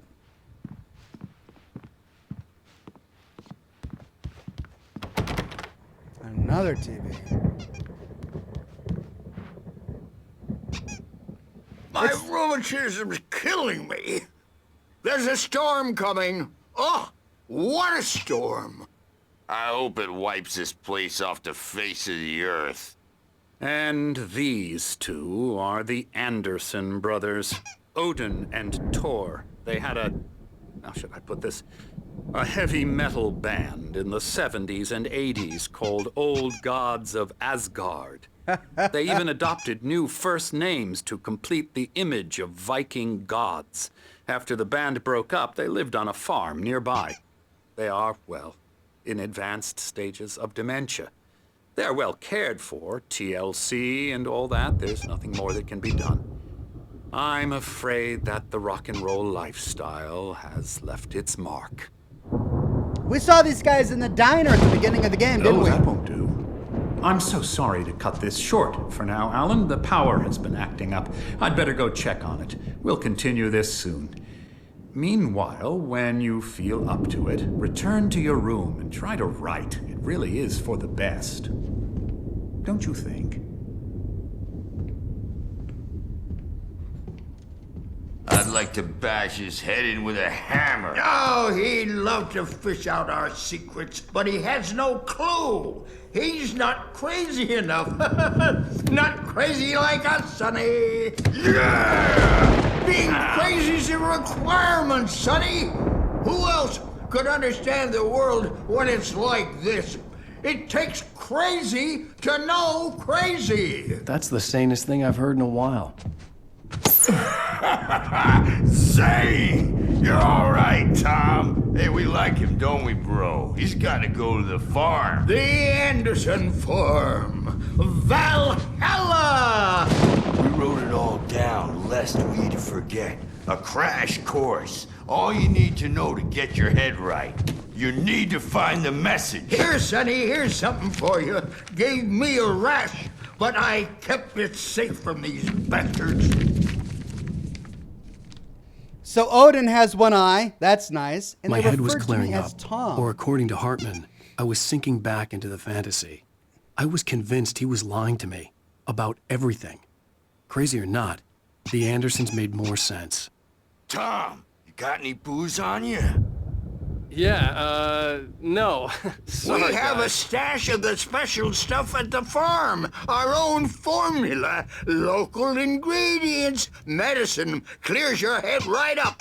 Makes you remember like moonbeams on the brain. Oh, I just noticed. Leather patches on the elbows? That's not very rock and roll. Tom just lost is all. Baba Yaga got to him too, the damn witch. She used us all. BJ. Taken from all of us. Took my thunder, the witch. And my ravens. What were they? Memory and thought, the hag. She took something from you too, didn't she? That's what she does. We're better off. This place, the lake, it gives you power. If you're a creator, an artist, a god. Nightmare shifted in their sleep in the darkness of the lake.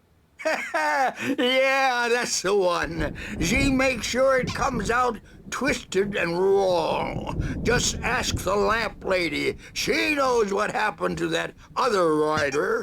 She's been using you, boy. And you let her. You went and opened the door for her, didn't you? Now, it was already open a crack. And whose fault is that? We're morally corrupt, disease-ridden, old and stupid. Doesn't mean he had to open it all the way, goddammit. Wow. So tired. Built the farm close to the lake. A place of power. We had parties there, man. You should go there and have a party.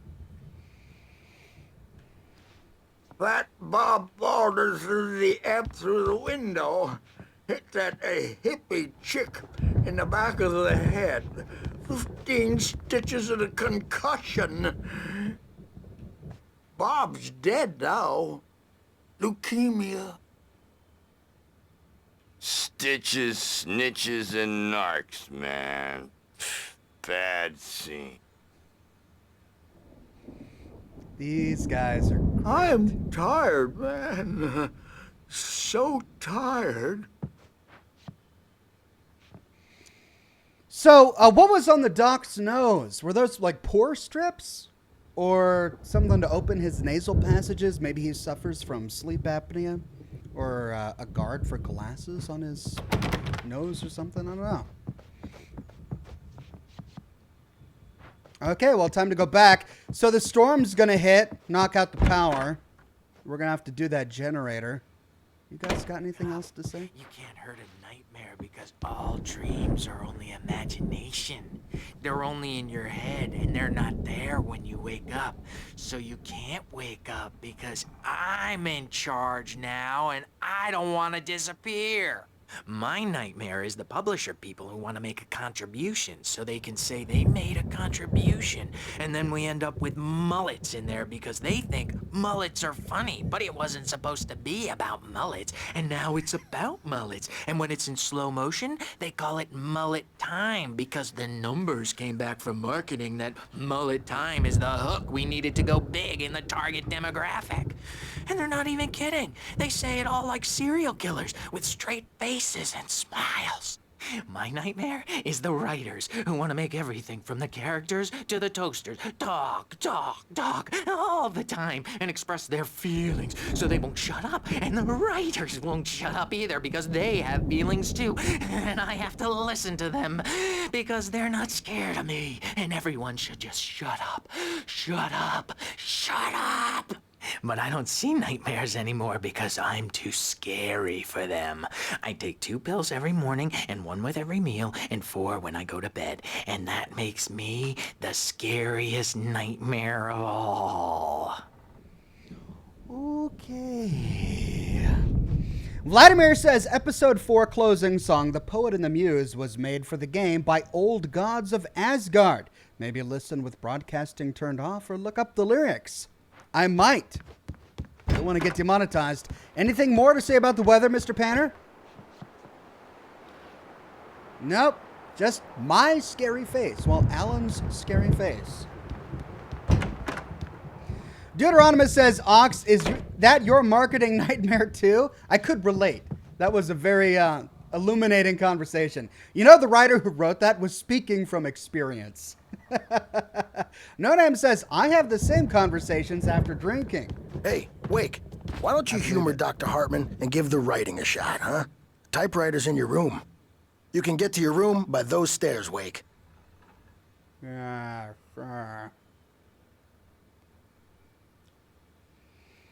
I'm Nurse Ratchet. The doors were locked. Hartman and the nurses would have keys, but there was no way to get my hands on them. Back to the room. Something's wrong. I'm not myself. It's hard to think that there's a shadow inside my head. I can only focus on writing. Everything else is a blur. I'm trapped in this cabin, have been for days, but it's always dark outside. My editor is real. I saw her again. She's not human. It's not human. A dark presence is wearing the old woman's face. She was covered in clinging shadows. There's a hole in her chest where her heart should be. I think I've made a horrible mistake. I don't think I'm any closer to saving Alice. It's been lying to me, using me to get the story it wants, and the story will come true.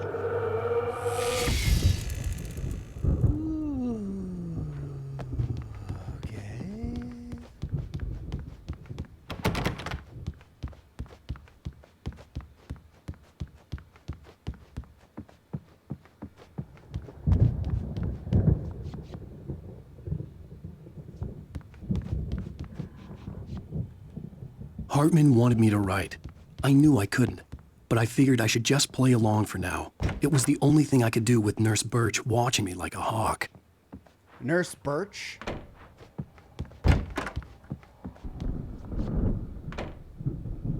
Okay, well, this is my room. I don't see a camera behind me. The white glare of the blank page in front of me hurt my eyes. My hands began to shake uncontrollably. Everybody calm down. Put that down. Bert, I need help. Hey, Wake, you stay here. I'm gonna go see what's up. You just keep doing what you're doing. Be cool, okay?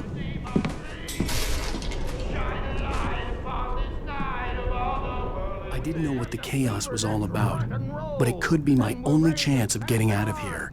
Where the hell did he get a damn hammer? I don't Hammer's here's a friendly poke from Mjolnir, wench. Oh, afraid of the crazy brothers, are ya? Not so weak now, are we? Well, things are unraveling fast, aren't they? Ha ha! Nah! Ah! Ha ha! It's my storm. I'm taking it. We're on a comeback tour, baby! Barry in the Lodge. Ooh, Thomas Zane's writing assistant. That's the one I got from the Odin and Tor brothers. Zane could feel the poems, taking form, shaping things. As he experimented, he imagined he could almost feel the power surging through the keys of the typewriter. It exhilarated him. But there was fear, too. If not for his young assistant Emil, he would have given it up. but Emil convinced him otherwise. He too had a way with words. Emil was his assistant? Hartman kept talking, giving Barry the grand tour, clearly proud of the place. He went on and on about his hunting trophies, and Barry was impressed. But he was here on business. He raised his voice, cut through the monologue. "Hey, Hartman, where's Al?" Hartman stopped in mid-sentence, annoyed at the interruption.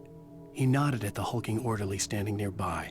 The man smiled and clapped a practiced hand on Barry's shoulder. Riley says, you got a page from the Andersons. Enjoy your videos. Ox, thank you, Riley. I figured that out eventually. I got in there.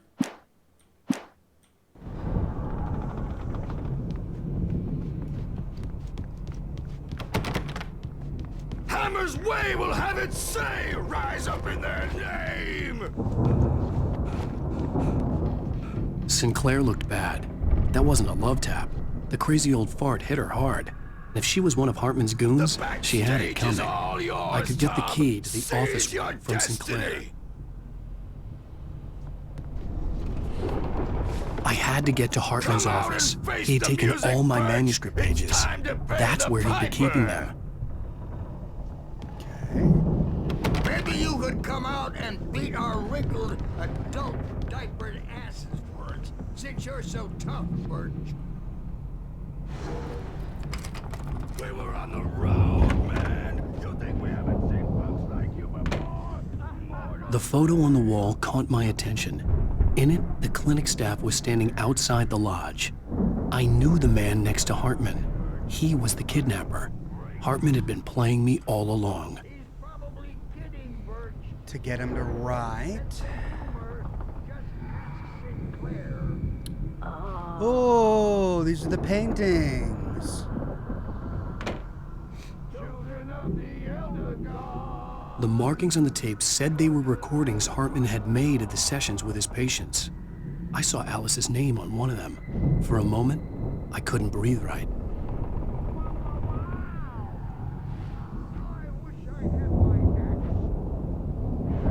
Oh, some dark stuff.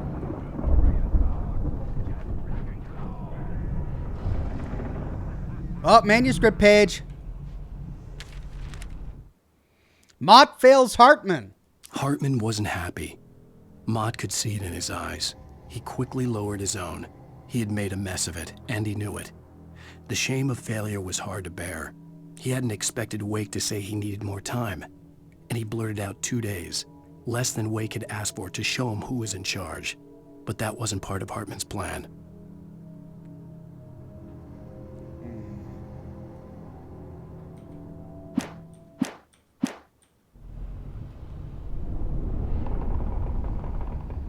So Hartman staged the kidnapping to get him to write. Used the kidnapper.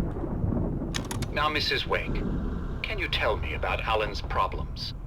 He's more and more out of control all the time. The parties, he's so angry all the time. He's getting violent. Do you mean with you? No, not with me. No, never. Sometimes I almost wish Alan would take a swing at me, because at least that'd lead to a conversation he couldn't just march out of. But no. Alan doesn't really sleep. And the work, well, he's not writing at all.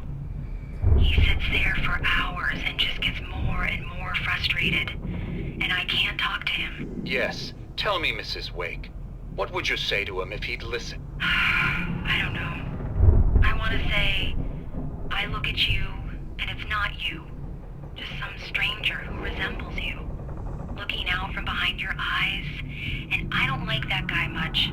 And now it's all gonna go to hell. But you don't ever say this. No.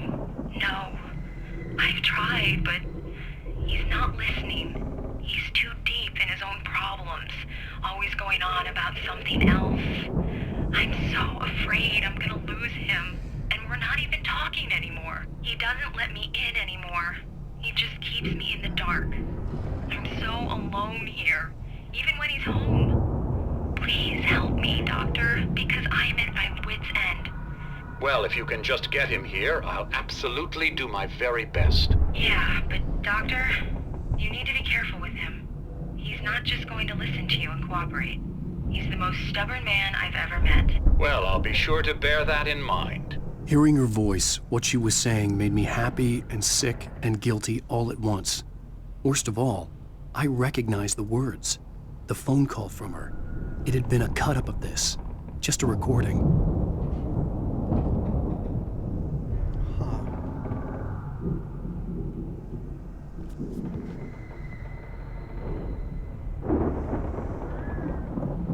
So the doctor cut up audio and spliced it together to make a recording that he played to Alan over the phone to get Alan out.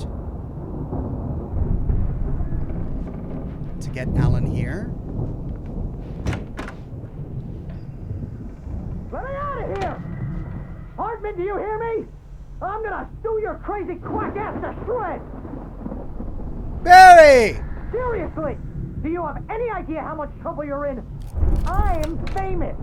I represent a celebrity. They'll be looking for me. Oh, that's how you want to play it? Is that how you want to play it? Really? Okay, that's how we'll play it. It'll be hardball all the way, jerk. Seriously, man, I'm willing to forget the whole thing if you let me out now. Just let me out! Hey, you think I can't hear you out there? I hear you just fine. What, is this how you get your kicks, Hartman? I knew you were weird. You got that weird guy look. If you're one of those nurses, I'll double what he's paying you, okay? Do you have any idea how much I make as an agent of a best-selling writer? A lot. Is a personal check good? All right, Chad is telling me to play the tape again. Rudolph Lane's case is interesting. He was completely blocked, and frankly, I was about to discard him as useless. However, once Wake arrived and started writing, something changed in Rudolph. He's producing extraordinary work, increasingly dark pieces. Unfortunately, he doesn't respond to direction at all, and it's my belief that he's not so much a creator as an illustrator, perhaps, a recorder of sorts. I hadn't considered the existence of such a role before, let alone its implications, but the paintings he has produced are informative. At least he's easily controlled and useful. I wish I could say the same about Wake. It's frustrating that the best subjects are always so damn difficult to deal with. Not buying that. I was tailing Wheeler, and this is the only place he could have gone. That means Wake is probably there too! Agent Nightingale. This is private property, and I will not allow you to disturb my patients. Yeah? I can get a warrant. How are your fragile little patients like that? Oh, I'm thoroughly intimidated by your mighty authority now, Agent. Listen, you smug snob. How would you like it if I busted through this gate and knocked you around a little? Agent Nightingale, first of all, I'm recording this conversation, so you might want to watch what you say. Secondly, you're not dealing with a hick now. I know the law, and if you can get a judge to grant a warrant, I'll be glad to cooperate. But you won't get one. Be advised that any further communications with me are to be made through my lawyer. I don't believe this. Good day, Agent. Yeah. That's it. That's all of them.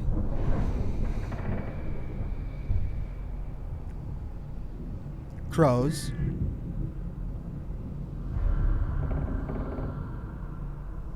BJ? Or Alice? No idea. And then wolves. Wolves. Why the wolves?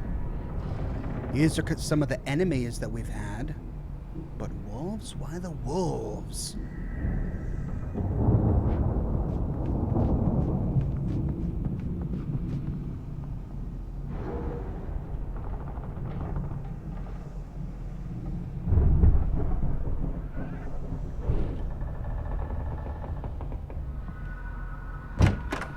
Barry! Well, hold on. Cigar.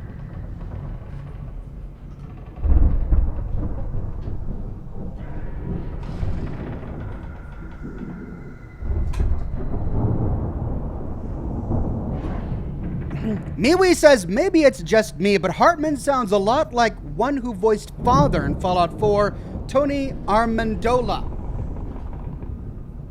Barry? Oh, no, Hartman. Oh.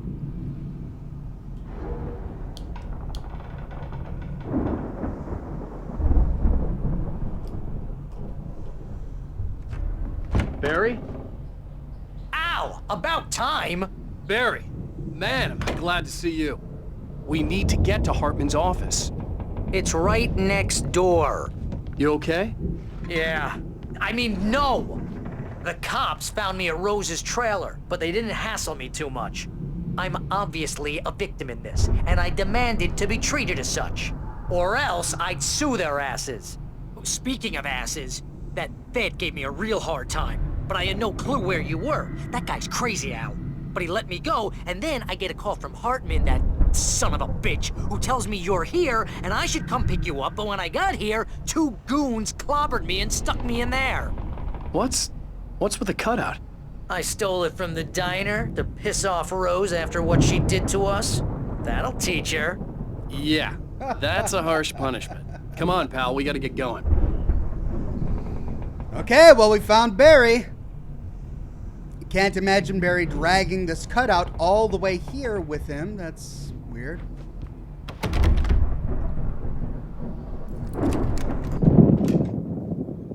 Pages, there they are. These were all the pages I had on me. And more.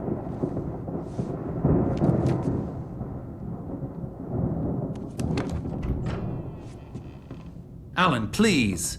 You're sliding back into the... Tell me one more lie and I'll shoot you in the face. Ah, well, it was worth a shot.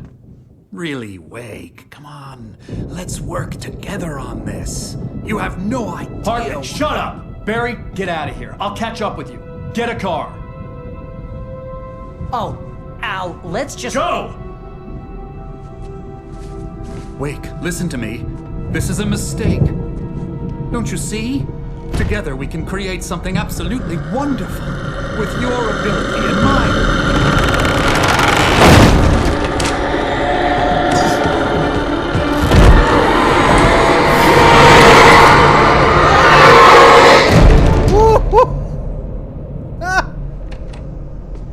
Where's your flashlight, Wake?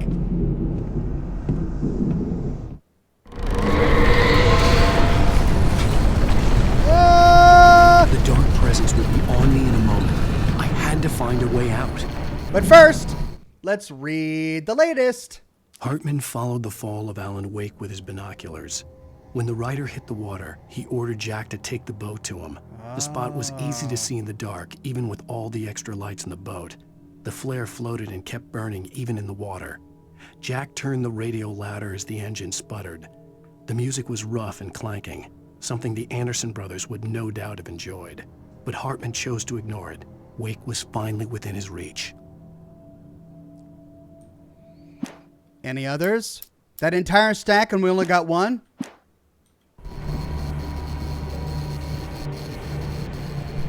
Well, the darkness got Doctor.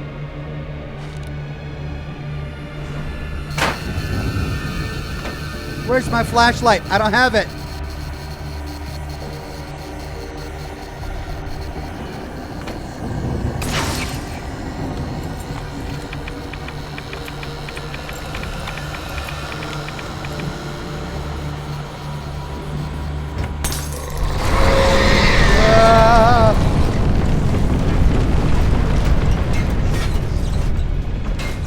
Oh! Bad furniture! No! I needed light to get the possessed bookshelves out of my way. Generator upstairs!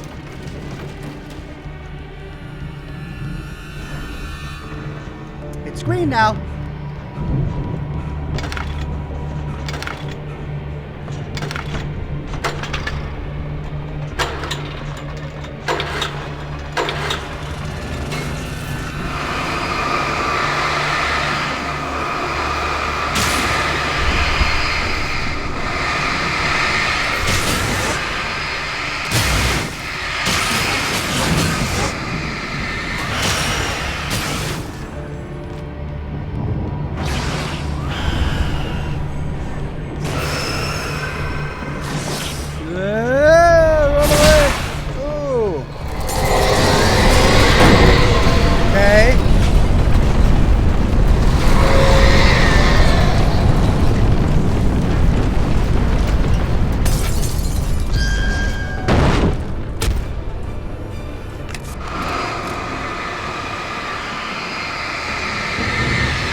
Hartman's mission. Hartman knew he was no creator. He had no ambitions on that front.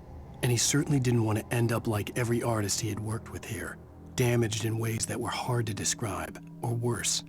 It was enough for Hartman to maintain creative control and provide direction, to be a producer. That was what most of these people were in need of anyway. Of course, suitable subjects were few and far in between. So wait, what was his goal? To get a bunch of artists in his clinic, coerce them into producing art, then stealing it and marketing it as his own? Is that why he's been trying to get Alan Wake to write? Odd strategy.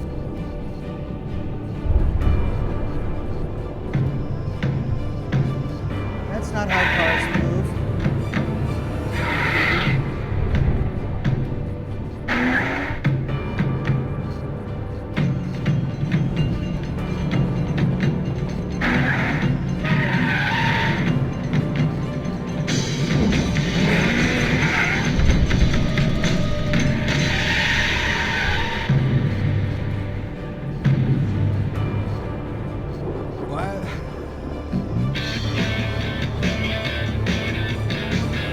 Want access to thousands of applications? Verizon Wireless has you covered. Check out the latest games. Discover new music and old favorites. Social networking, sports scores, news. It's all at your fingertips. No matter what you're into, Verizon Wireless can satisfy your never-ending appetite for apps. Check out VCast apps and load up your phone. What the heck? What was that? Product placement? That was weird. Okay.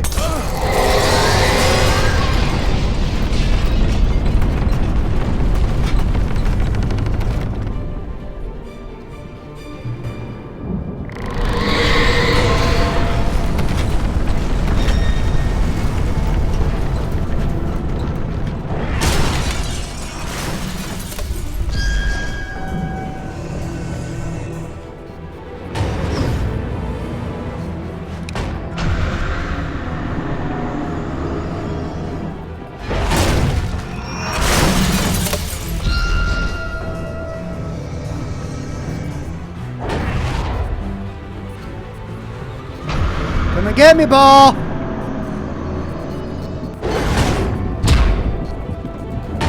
Yeah! Run away!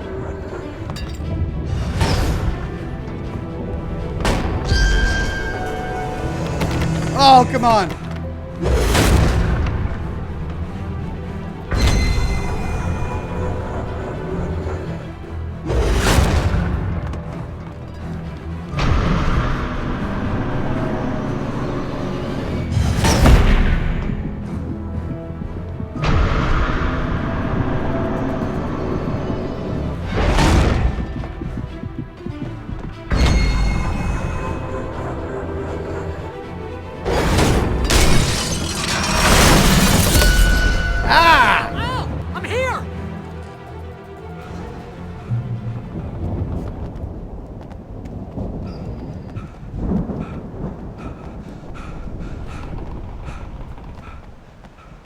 Wait a minute. Hey, come on! You gotta get going!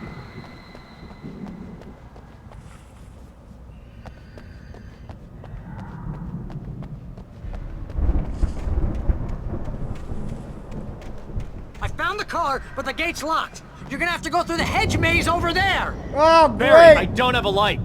Take this, Al! Oh, God! Look at the house, Al! Look out!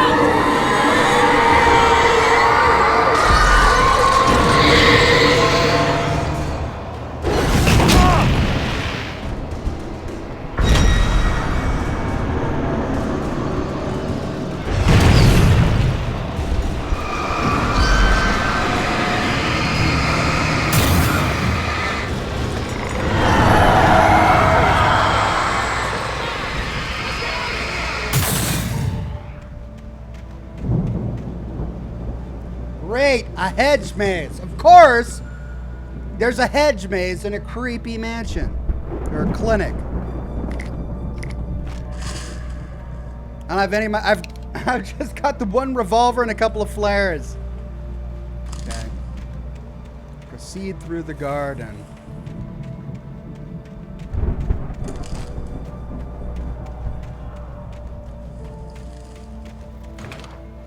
Oh, man. Oh. Hurry up! I can hear those evil guys moving around!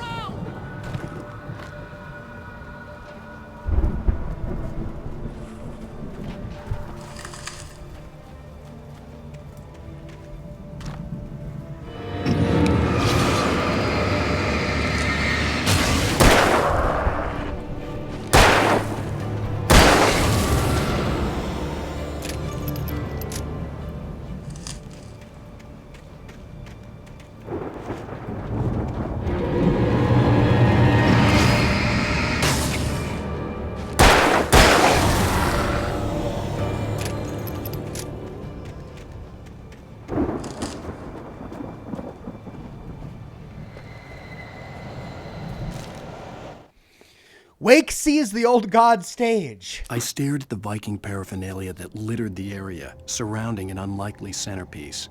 A full-size stage complete with an impressive sound system with all the trimmings, including a dragon. It took a special kind of crazy to build something like this in a remote field. When the sky split open with a deafening boom and the music started blasting, it felt strangely appropriate. I can't wait to see that.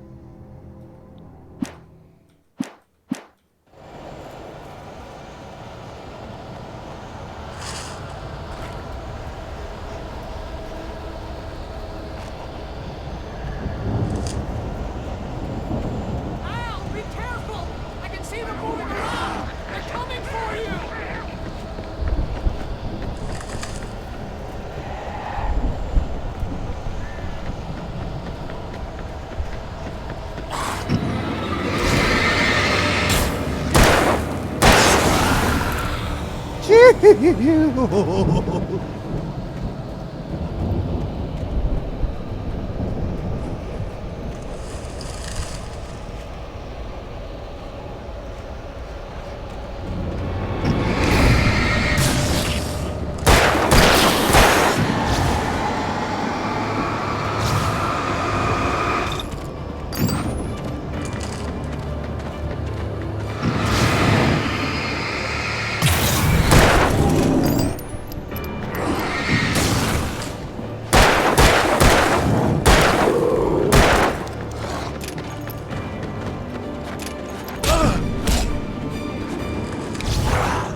Oh, which way?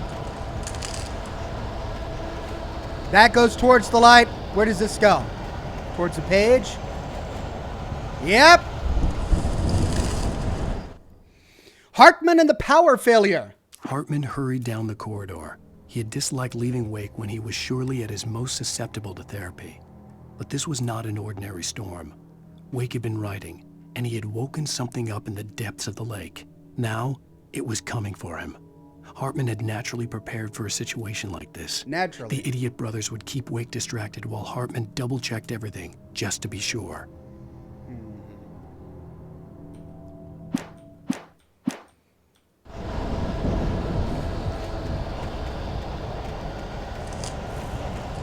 The maze needs a sissy pig, says No Name.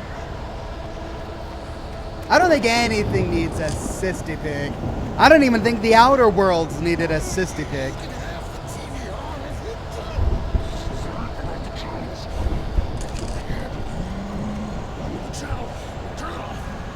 We don't want anything getting it.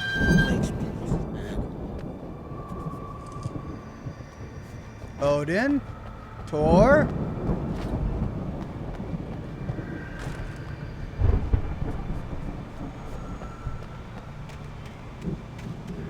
You get 2 pills in the morning, and then you'll be nice Oh, it's this guy.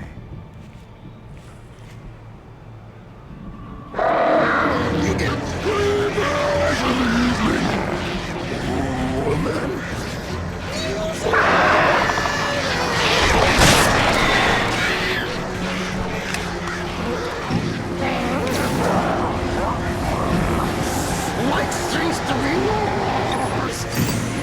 That way we don't have any trouble. And I don't have to punish anybody.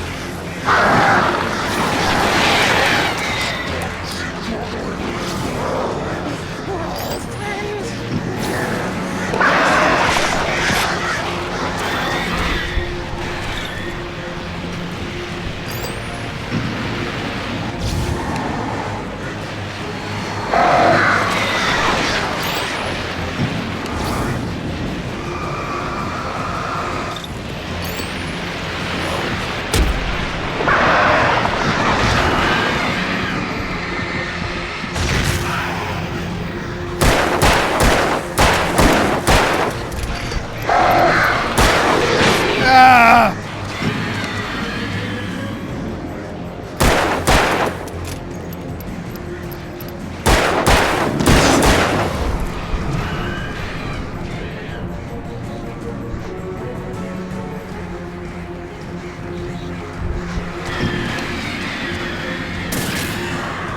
Doggone birds!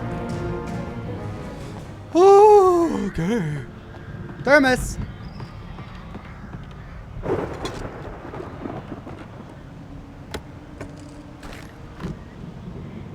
Finally, a flare gun.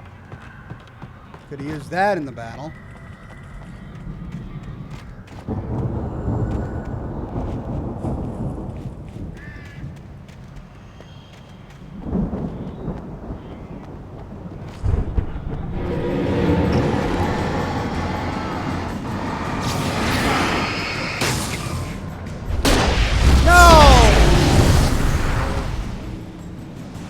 Well, it was effective, but I didn't realize I had that equipped by picking it up. Doggone it, what a waste.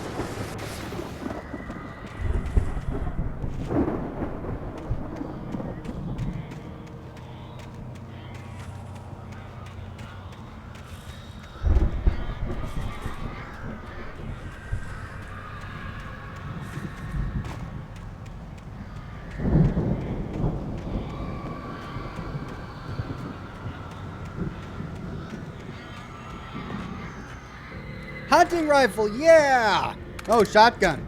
That'll work. Mott in charge. Mott knew that Wake was smarter than him. Wake had more money, a beautiful wife, everything. And Hartman said Wake was important. That made him better than Mott. But Mott was calling the shots now. He'd expected Wake to whimper and grovel, but instead, he seemed willing to fight. Mott knew he'd gotten under Wake's skin. If only Mott actually had his wife. The thought made him shiver. Ew.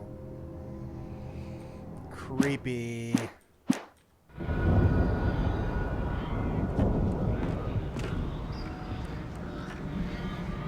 I've got 6 rounds and shotgun.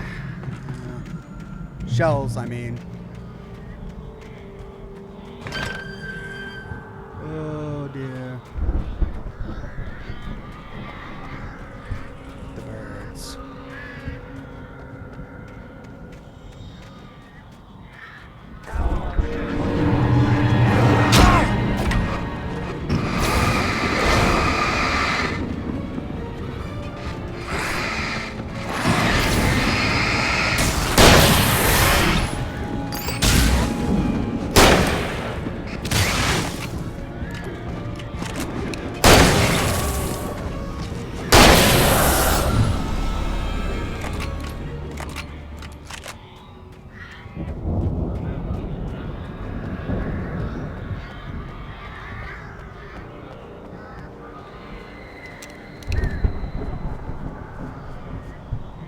Ah!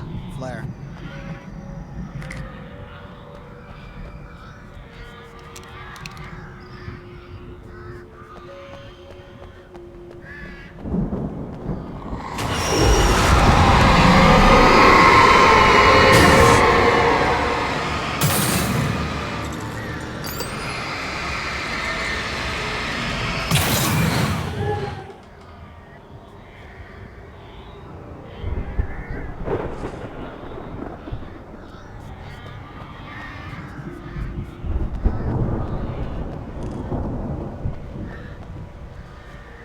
There it is. Barry attacked by a Taken? For the moment, Barry was just glad he had survived the fall. He had been separated from Al, and there was no easy way to climb back up. He told himself he'd be okay in the gloomy forest at night. He would just have to wait for a while for Al to find his way down. Barry turned when he heard the heavy footsteps and saw the movement. The man-shaped shadow lunged at him from the bushes, an axe held high. Barry screamed and threw up his hand. The world exploded. Oh no, not Barry! Ugh.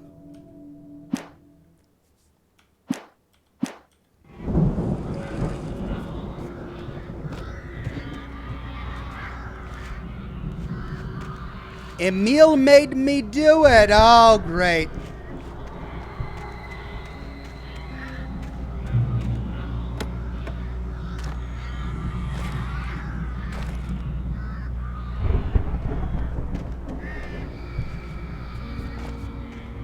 Well, we read that Emil was really pulling these strings here.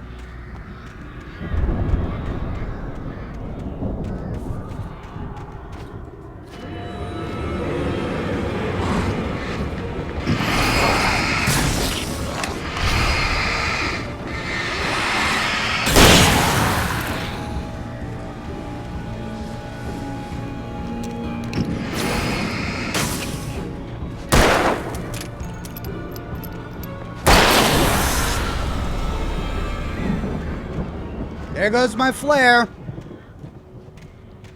Though, that was a good time to use it, I have to say.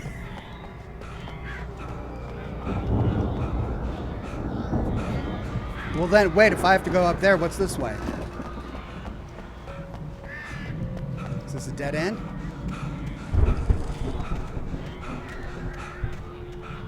Oh, secret!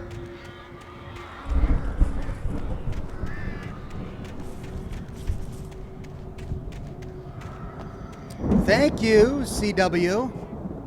Whoever you are. Flare gun. Bruce says, imagine all the OOP have stories like this. All of the objects of power. Perhaps they do.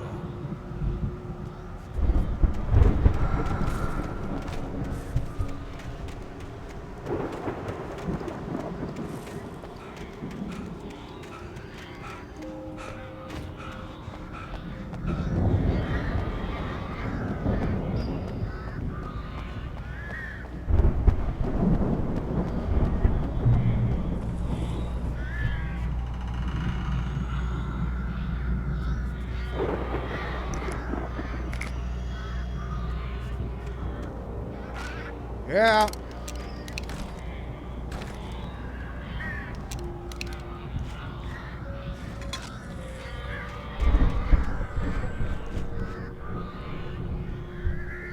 So, do we go up? Oh, Barry. No, don't tell me something happened to Barry. Please, not Barry. Hartman states Wake. Hartman watched as Wake's features slackened. The man was bullheaded, no doubt. Even lying on the bed, he'd almost broken Hartman's nose the second time. But with a little time, he could break Wake down, give him proper direction. Wake was easily the most promising subject he'd had. Well, since Tom, really. Thomasine. Sleep well, Alan, Hartman whispered with a smile. Let me take care of you. He sniffed hard to clear his throbbing nose, swallowed blood, and barely tasted it. Ew, gross. So Alan is the one who broke his nose. That's what it was. I thought it was maybe one of those pore strips, but no, he had a broken nose from Alan. Alan just doesn't remember it. No Name says Barry was useless. I don't know. Barry has saved our butts a number of times. He gave us this flashlight, for example. Barry came all the way out here because he cares about Alan. I hope he's not taken. Barry! Al! You're alive! Let's get out of here. Can you open this gate? Maybe. Barry! Well, I slammed it shut when the nasty showed up, and the key fits kind of loose in the lock, so,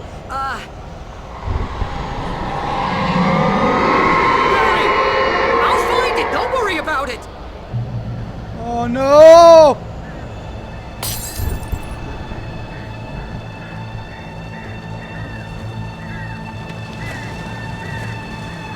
Hurry up, Barry! I'm on it!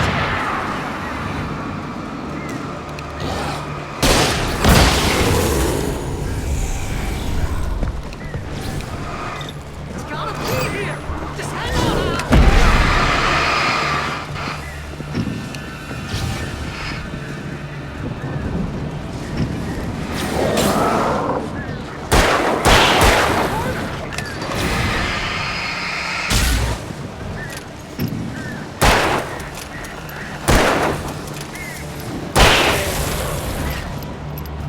I found it! Ah, no, wait, that's a twig.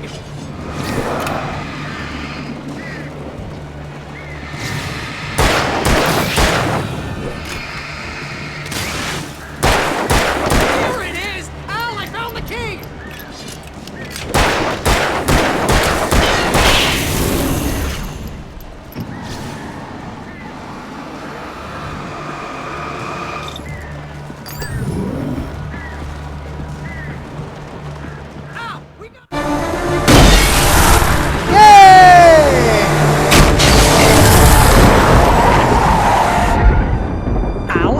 Tell me we're headed for the nearest. You're now leaving Bright Falls. Come back soon sign. We're going to the Anderson farm. I knew you were gonna say something like that. You know what? You owe me big time for this. When this is through, if we make it, I don't care what anybody says, I'm done with darkness. You're gonna buy me a tanning bed as a gift, and I'm gonna live in it.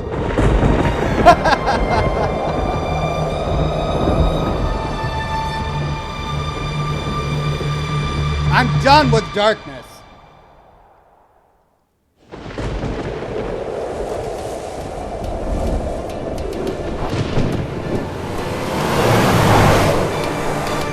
I'm crazy, but that's fine, Barry. Oh, you got that right, Al. You're barking mad. You are by far the craziest. But maybe that's inevitable when you deal with crazy stuff like this. It helps. This is happening, Barry. Alice, they never had Alice. She's trapped in the darkness at the bottom of the lake, but she's not dead. Al, how can you know that? I know, Barry. I can... Al, No, listen. I can bring her back. I can find her. There's something special about this place.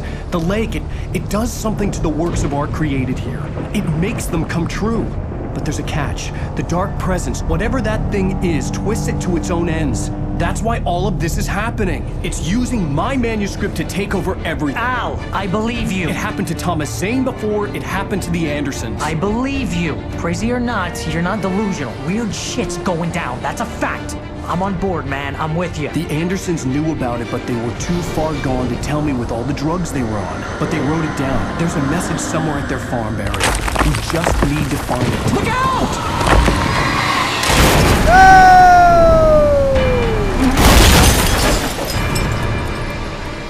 Well, that explains all the crows. Ow! God damn it, Al! Talk to me!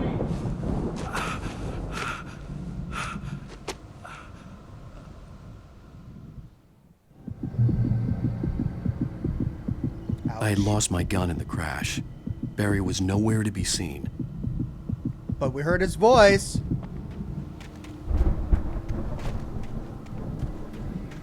Barry! Barry! Oh, man, you're okay! Jeez, it's good to hear your voice! I was trying to get out of the car, but the ground gave way. Man, what a drop! Don't worry, your cutout is fine. Forget that! Are you okay? I hit some bushes, didn't get a scratch. There's no way you can climb down, though. It's like a sheer wall. Ah! Al! There's something moving down here! Barry, it's a taken! Use a flare, Barry! Oh! Yeah! Barry, are you alright? I'm good, Al! I'm great!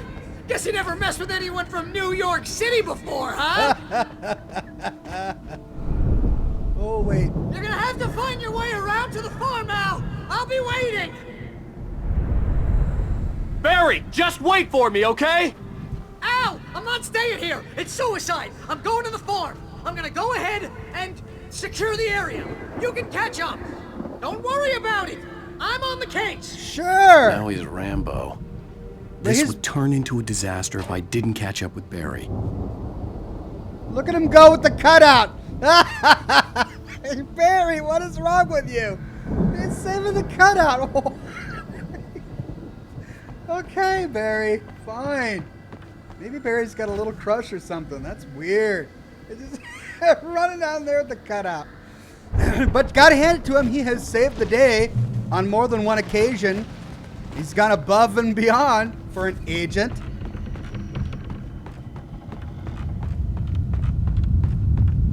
Ooh, I don't like this.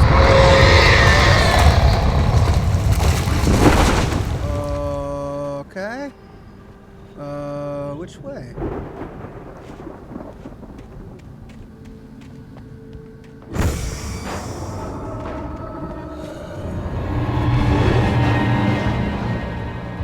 Don't have a light!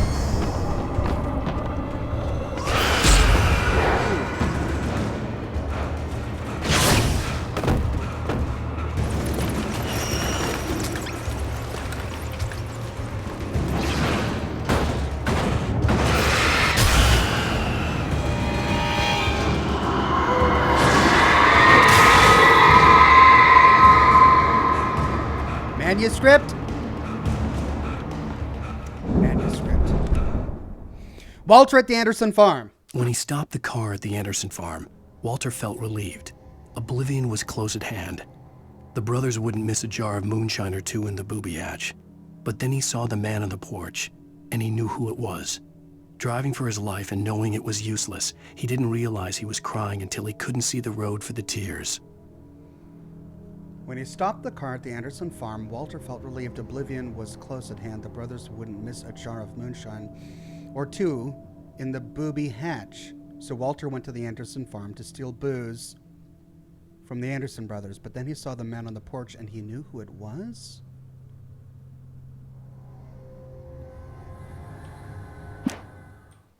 So Walter's gone, but who got Walter?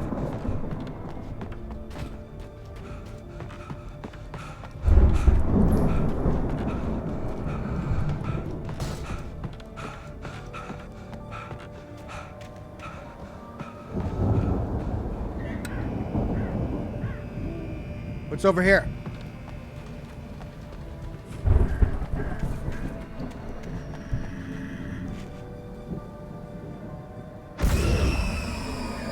Come at me, bro. I've got light over here.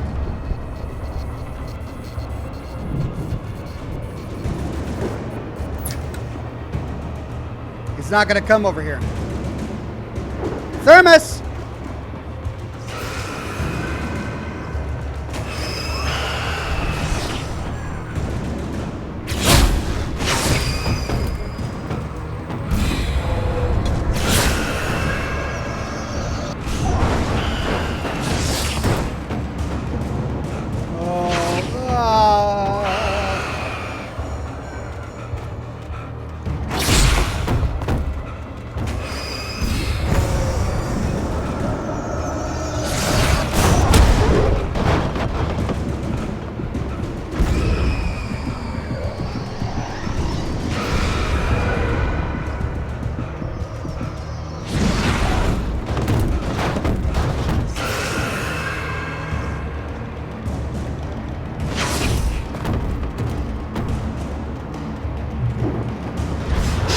Crawled over the gate. I needed a light to destroy them to get through.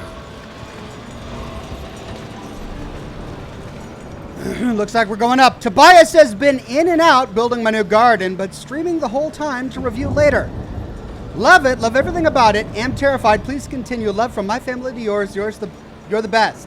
Thank you, Tobias. Love from mine to yours as well.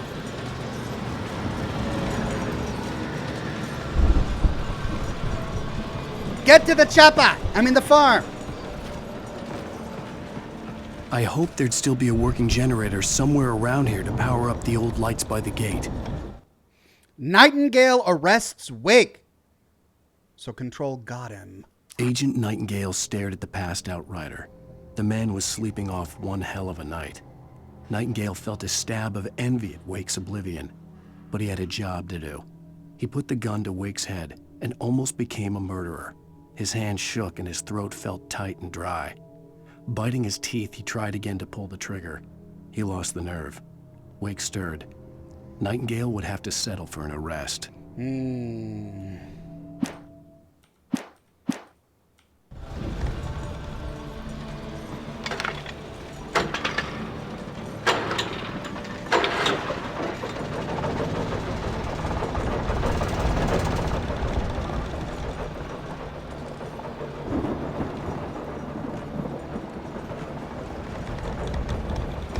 Okay, but what's over here? Nothing. Did I miss anything? I ran through here pretty quickly. But I don't have a flashlight. There's nothing I can do but dodge.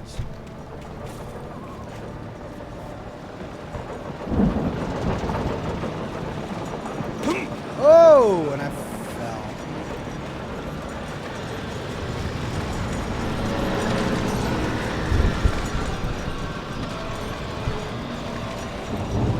Heal up in the light. So now what?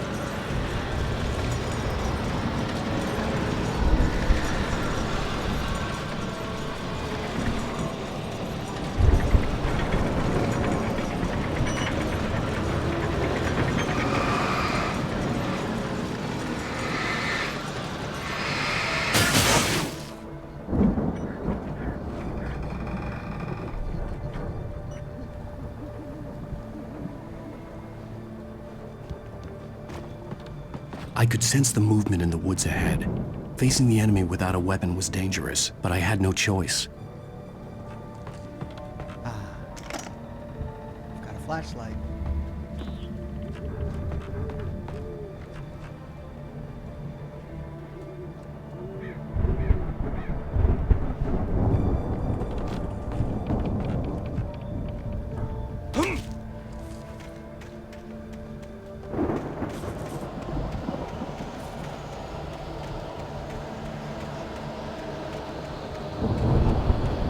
Omega-3 fatty acids are good for your heart.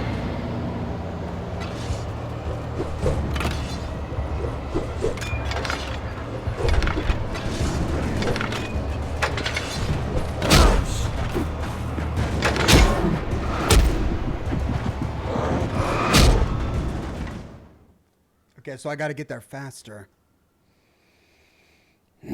I could sense the movement in the woods ahead. Facing the enemy without a weapon was dangerous, but I had no choice.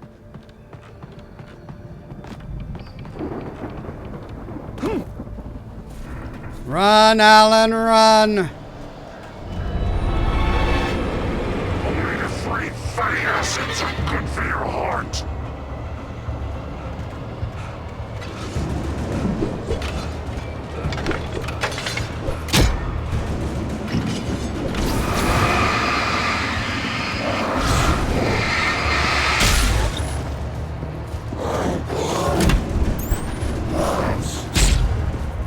Well, what am I supposed to do?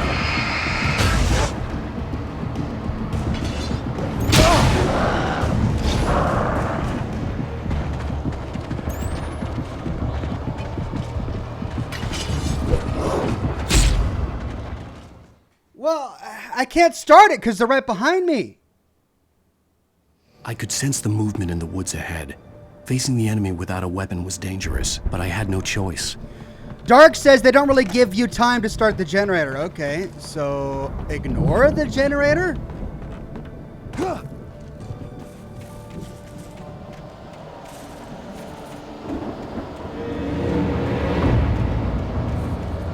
Omega-3 fatty acids are good for your heart.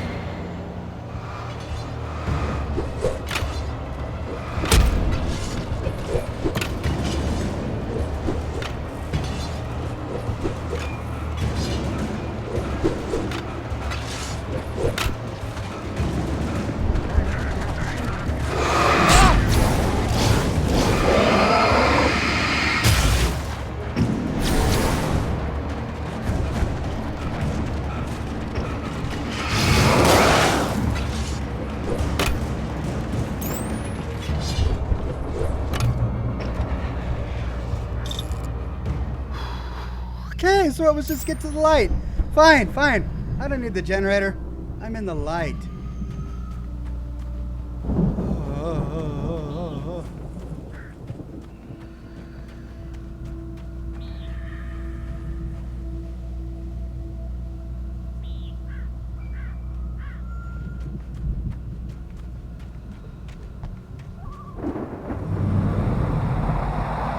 A car was driving away from the farm, headed in the same general direction as I was. Walter. For all I knew, it was Barry, caught in the consequences of leaping before looking. Nope, that was Walter.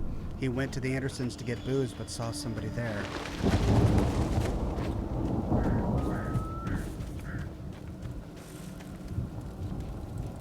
Yeah!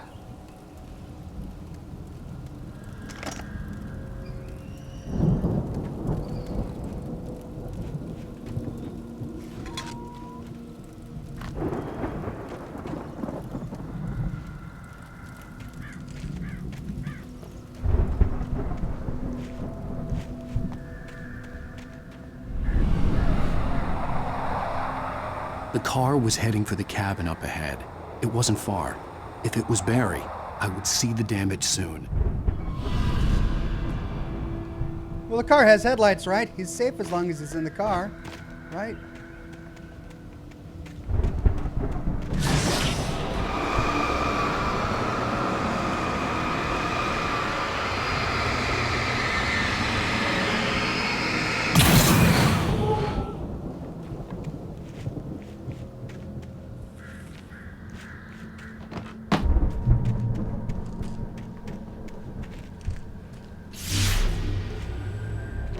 I'm trying to deliver each page to the right time and place.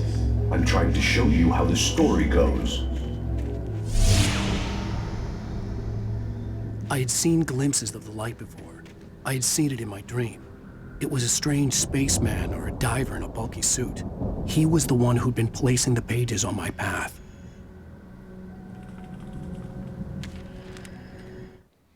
The dark presence at large. The dark presence followed the choreography laid out to it in the manuscript, growing stronger and stronger, moving like a storm from one scene of destruction to the next. But it was still bound to follow the story and chained to the dark place it came from. When the story reached the end it longed for, it would finally be free. Okay, so that's the dark presence's motive. It wants to be free, and it's using the story to get there. And perhaps did something to Alice to compel him to write the story. Bear trap! Can I disarm it? Oh, I'll just... Oh, bear traps. Gotta love it!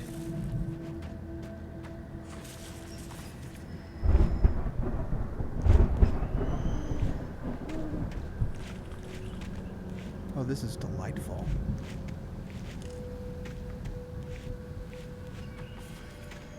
Just as long as I don't get attacked while I'm trying to navigate these bear traps. Thermos.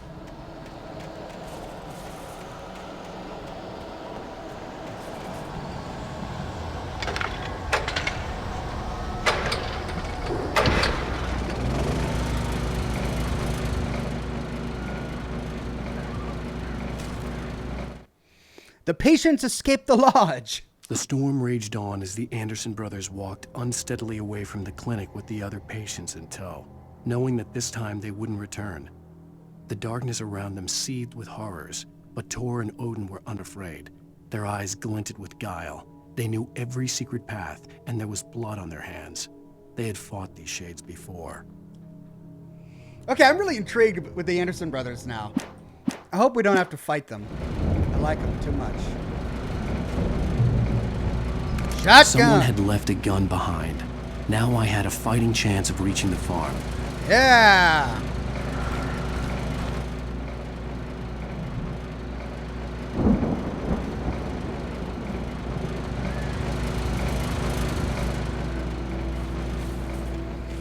Okay. 14 shells. 3 flares.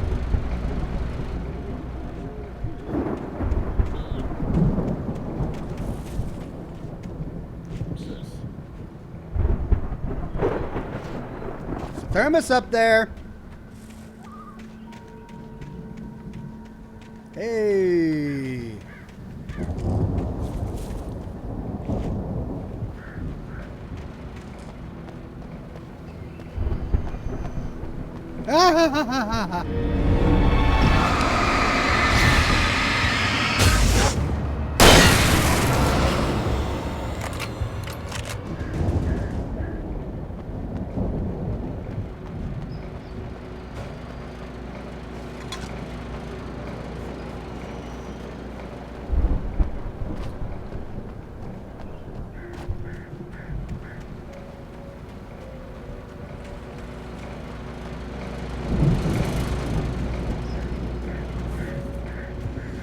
Okay.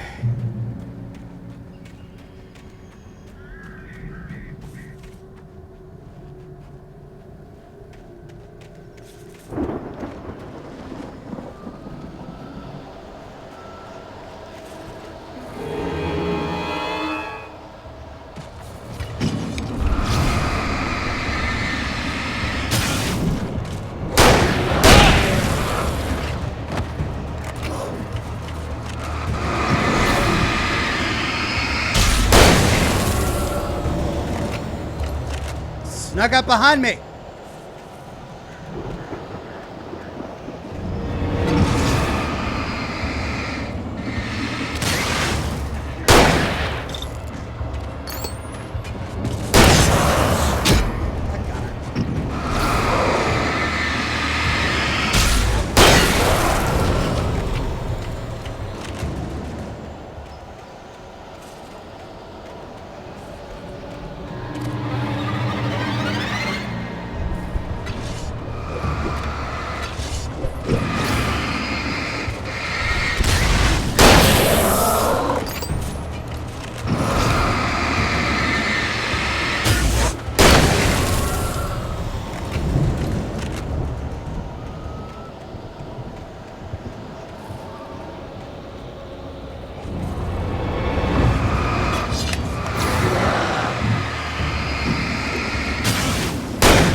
Okay.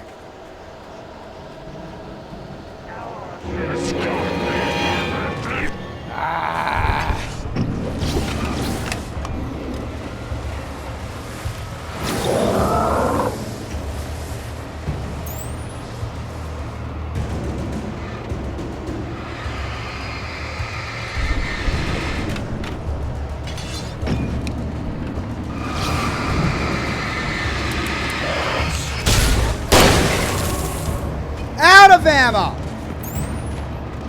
Run away!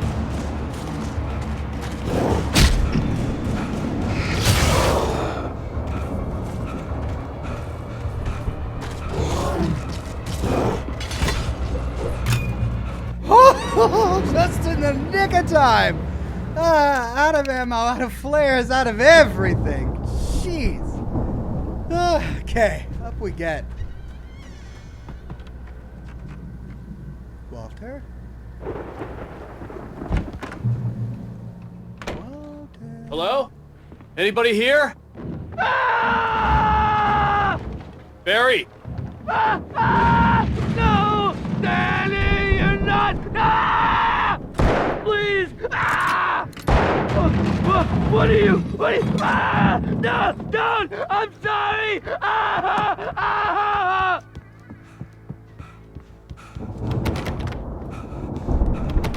What? Oh, push.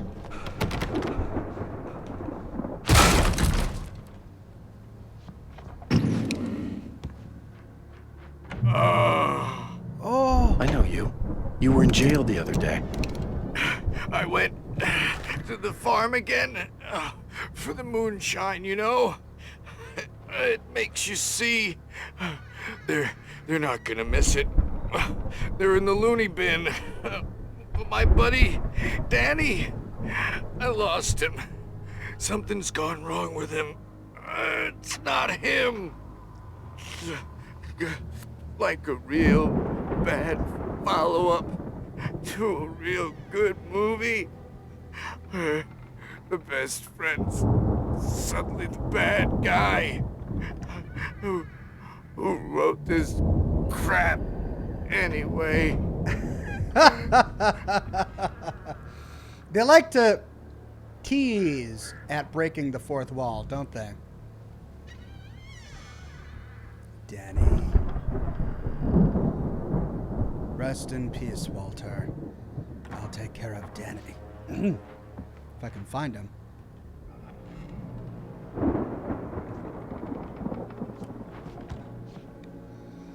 Gonna go out the window.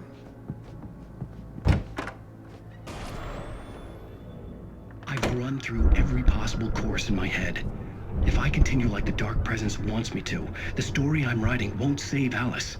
It's a horror story, and it's going to kill her, and me, and everybody in this town. No one will survive. Darkness will consume everything. This is what it's wanted all along. It will be free, unstoppable. It used Alice to get to me, dangled her in front of me to keep me going. It was never going to release her. I'm going to change this. I'll escape. I've written myself into the story. I'm now the protagonist. This feels like a terrible risk, but it's the only way to save Alice. I'll be bound by the events of the story just as much as anyone else who's been woven into it. The story must stay true for this to work. There have to be victims along the way, near escapes, cliffhangers. In a horror story, it can't be certain that the hero will succeed or even survive. He almost has to die. I'll write my own escape into the story next. I need help. Zane's going to be the one who'll help me. I'll make it happen. Okay, but where are you going to find Thomas Zane? Will Alan survive? Will he find his wife? Now we know why Walter was crying on the way back. He saw what had happened to Danny. And then when Danny saw Walter, well, Danny followed him.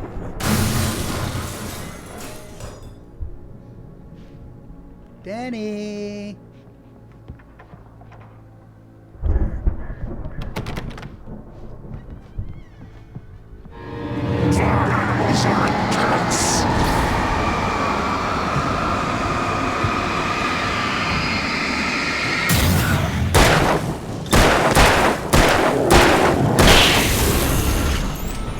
Let me guess.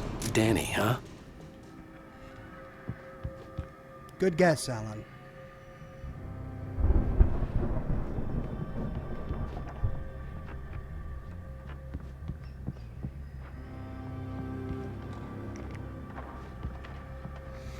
Well, there's the car. Didn't save Walter. The front door was locked. I can climb out through the broken window. Okay, so that's what we'll do. Let's finish exploring first. I think I might have gotten everything, though. We got everything upstairs. And the door under the stairs doesn't open. So... out the window we go.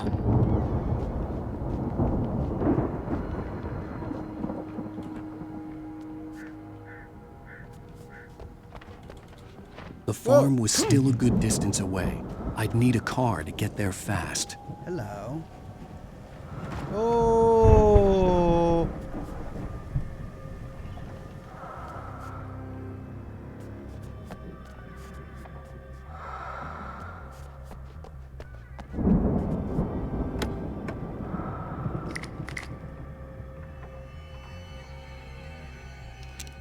Two flares, one flashbang.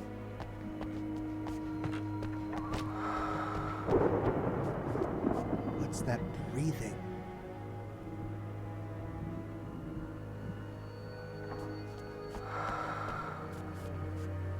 Every now and then.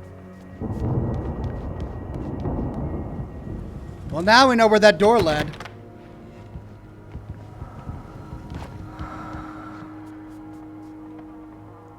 What is that?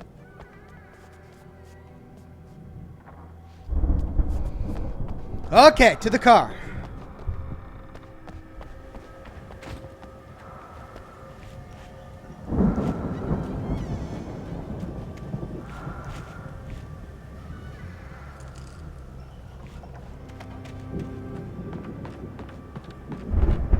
Nope. Hartman considers Mott and Wake. For a moment, Hartman considered strangling the idiot. Mott was mean-spirited, but easily manipulated, an emotional infant who lived for his approval. Wake, by contrast, was a far more difficult subject. Mott had given him too much leash. In 2 days, who knew what could happen? Hartman would have to find a way to rein him in, and quickly.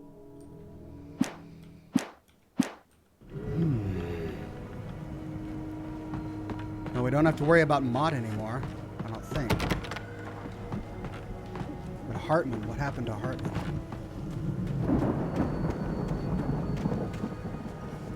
Toilet paper. It's like gold in these times.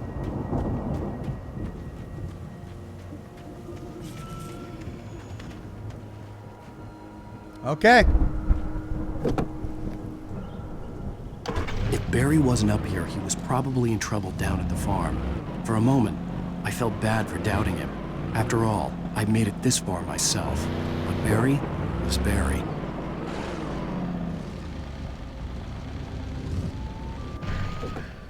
Thermos. Being hunted by dark monsters, but you know what? Gotta get that Washington coffee.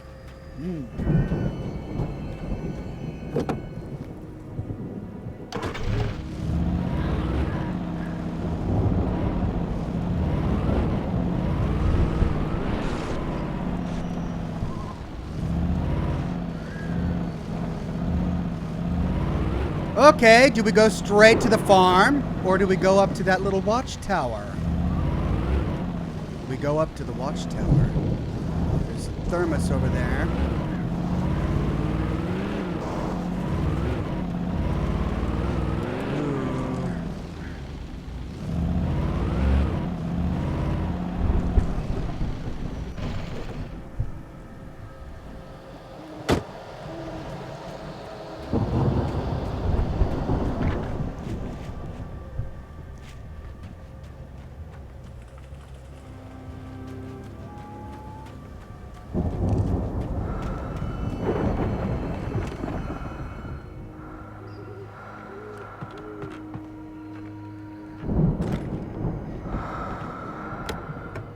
We only hear the breathing when we find caches like this. You hear that?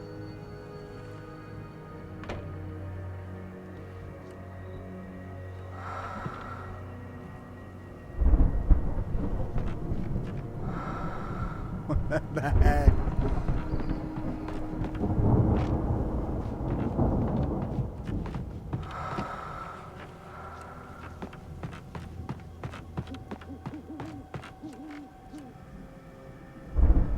It's when our flashlight goes over the yellow paint.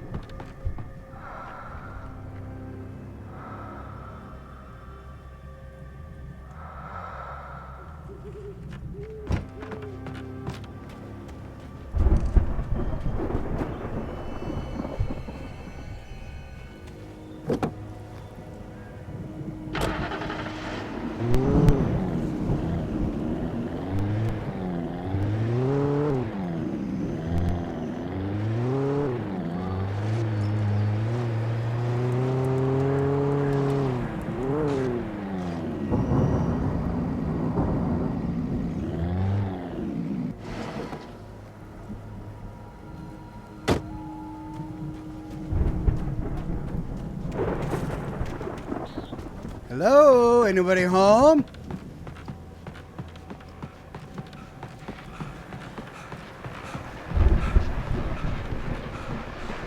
Yes, another radio play. Hunting rifle or shotgun?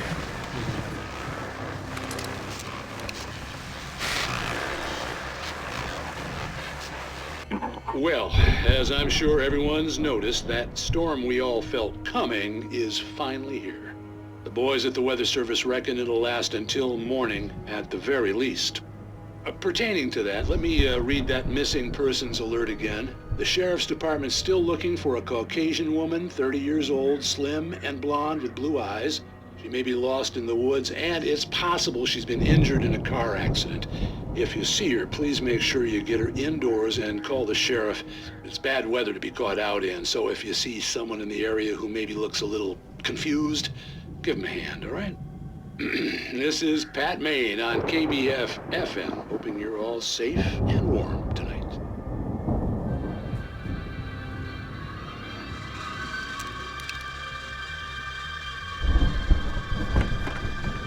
Blonde woman, blue eyes, 30-something, lost in the woods. It's not Alice. Could be Alice. We lost her at the lake. Well, then who's the woman who's lost? We've got 2 more paths before we go to the farm.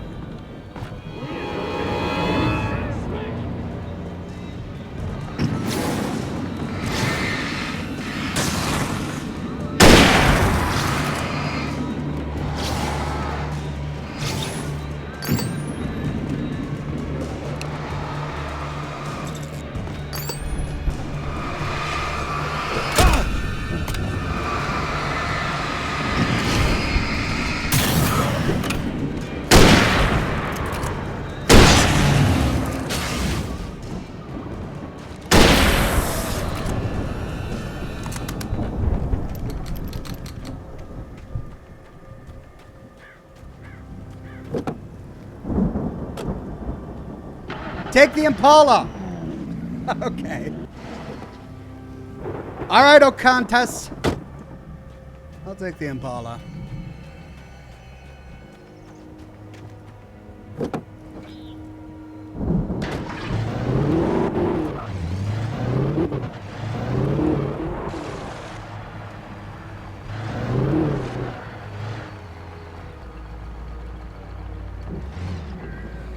Okay.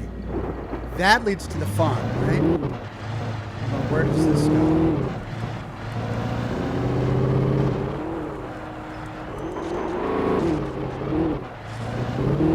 Also goes to the farm.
It's hard to maneuver.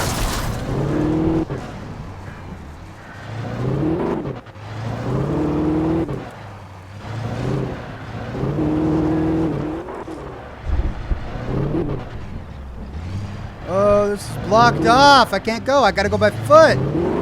Wait a minute. Wait a minute. There was another way. And I saw a thermos that way. Oh, this thing is so hard to control. Let's go the other way.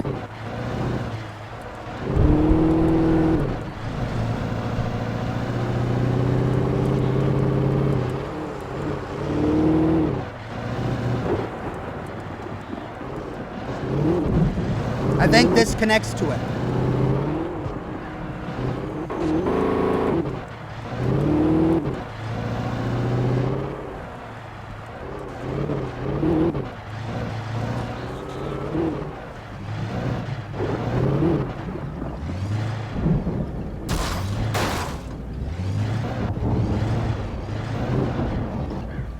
I'm gonna have to get it on foot.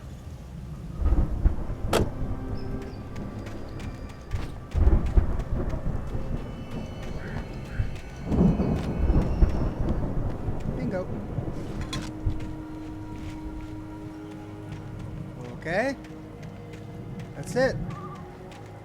Oh, so we have to go back there. Okay, well, I got the thermos at least.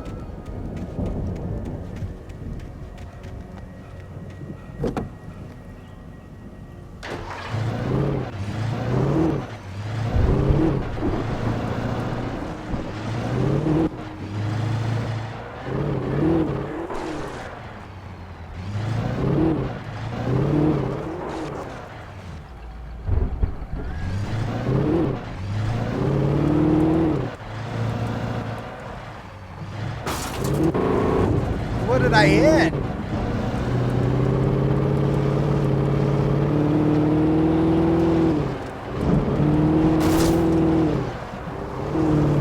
Everything. Ah! Oh! Golly, this car. All right, we got to go the rest of the way on foot. Give me just a second. I need to get some water. I finished my entire pot of coffee. I'll be right back. 2 minutes.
Okay, thank you. Thank you for your patience, and welcome new member, Cade Randius.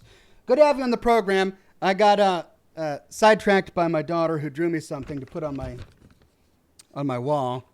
Off to Slumberland. It's a picture of a little unicorn in bed. She colored this herself. I'm really proud. So I'll put that on the wall of the office. All right, I'm back.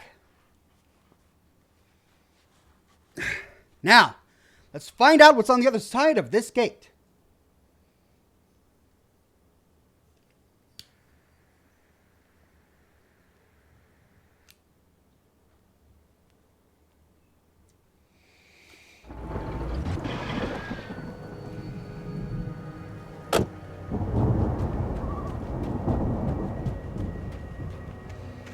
My son wanted to know what game I was playing.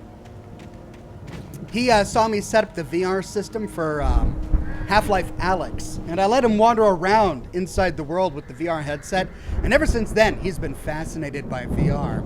We tried to play VR Subnautica, but that was really difficult for him. It was easier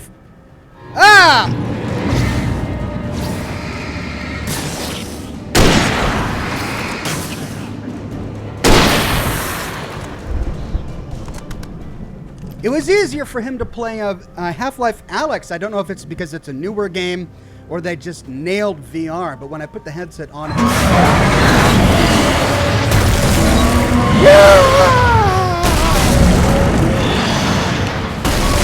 What the heck? Get back, man!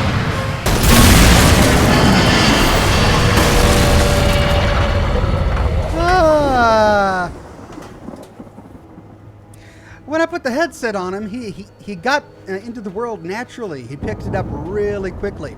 So he keeps wanting to play more of it. But it's kind of scary for kids with the little head suckers and all of that. So I didn't let him get very far into the game.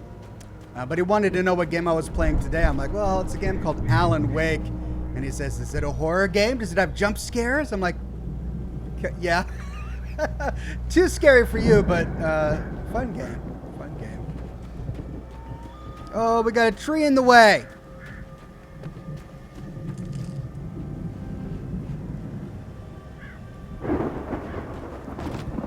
Drat. We've got to jump down over here.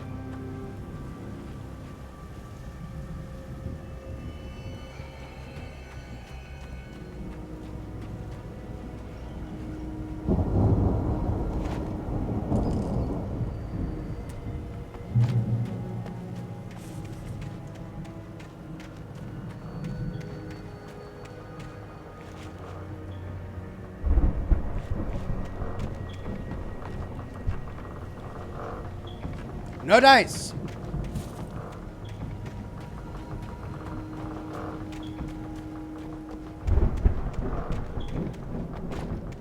It's a farmhouse. There's the Thor stage.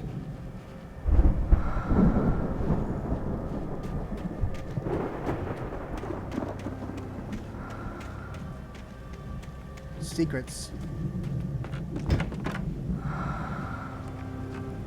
Hear that breathing again.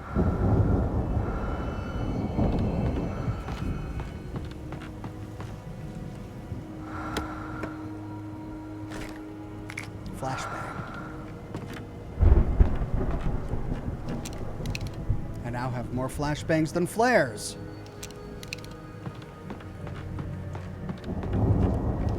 Only 8 hunting rifle rounds left. Let's switch to my pistol.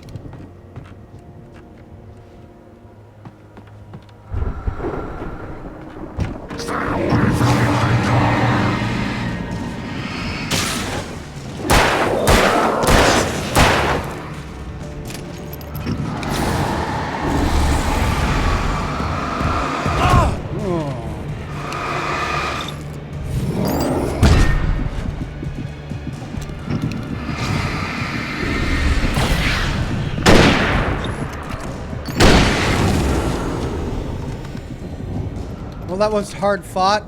Jeez.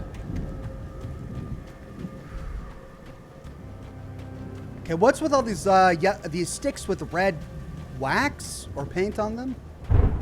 It's a firework.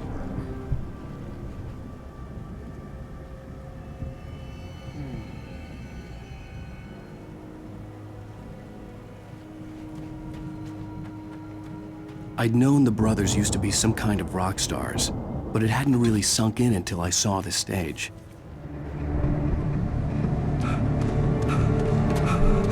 Ow! Run! Incoming! There's too many of them!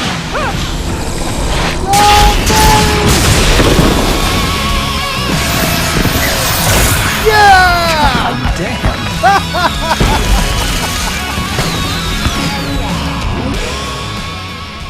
That's what I like I'm so to glad see. you decided to go it alone, Mr. Bronson. Shut up and shoot! Ow! We have to fight them off! I can set off more of the fireworks from here and help you out! Hey, Al, did you notice there's a lot of ammo and stuff around? This place is stopped! Al, hold on! I'll try to get the stage lights on!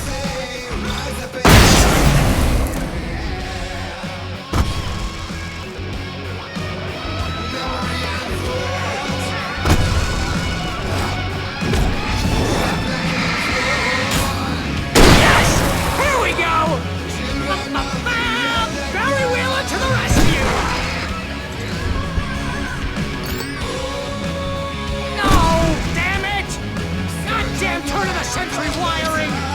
Hang on! I'll get them working again, I promise!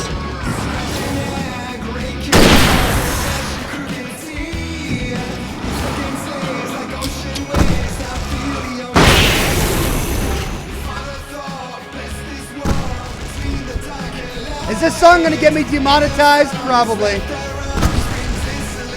Ooh! No!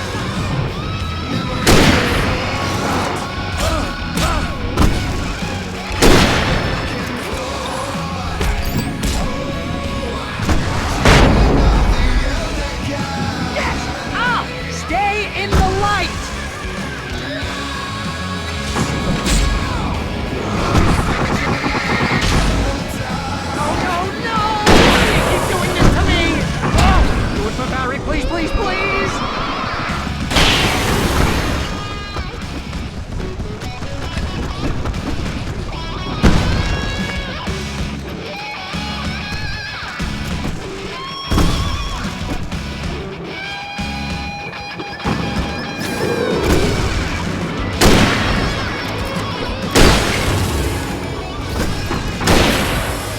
Al, please don't let me die.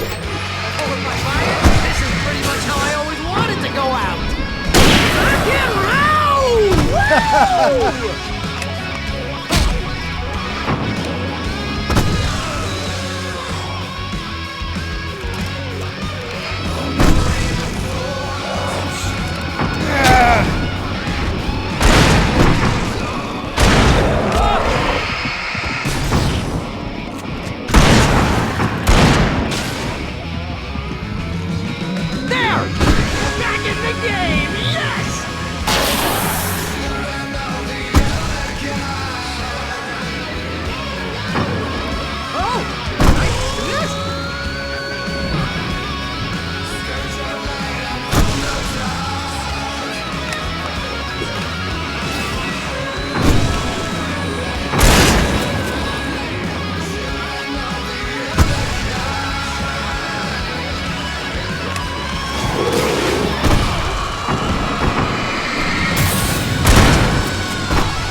Hey!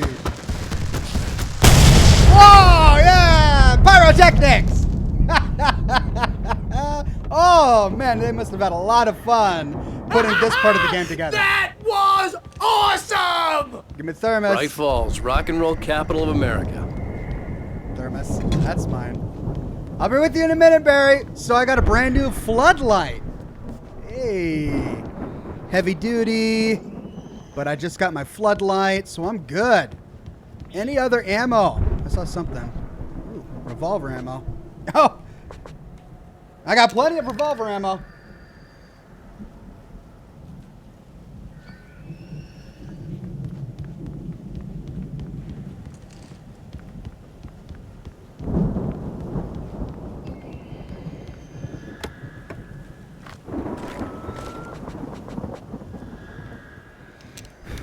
Shotgun ammo. Plenty. Hey, I'll take it, you know. This way to the farm! All right. I like that rifle, but I'm feeling shotgun right now. Let's go shotgun. Oh, Barry, you and me, buddy. Let's get through this. Don't you dare die. I hope they don't kill Barry. I like him way too much. Gemma with the tip says, rock on, Ox, rock on. Thank you, Gemma.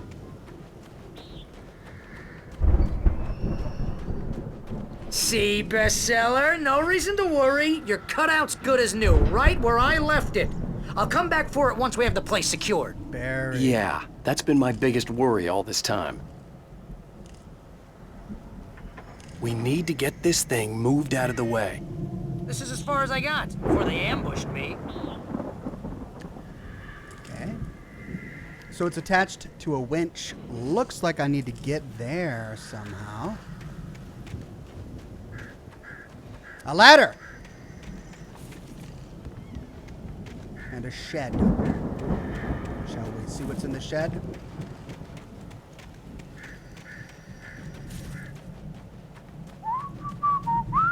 Nope!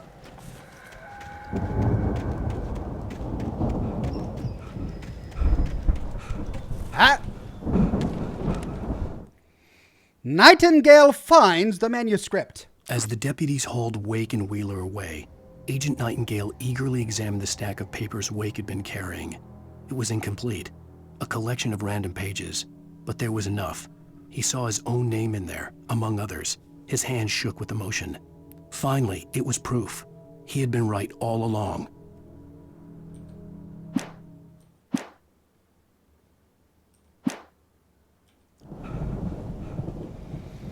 Okay.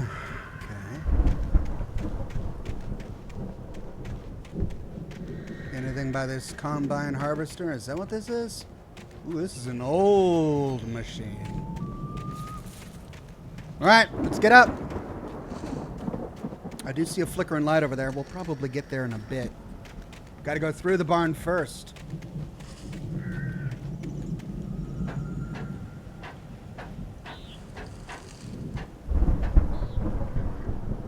Alley-oop.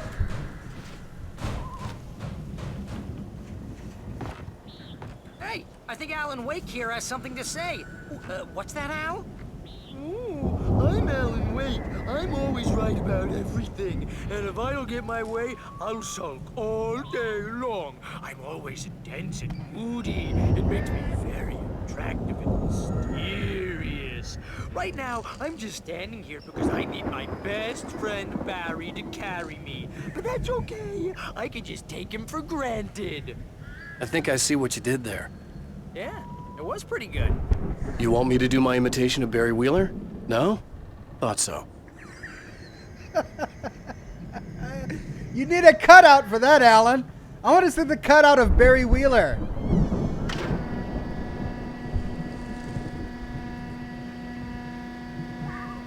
All right.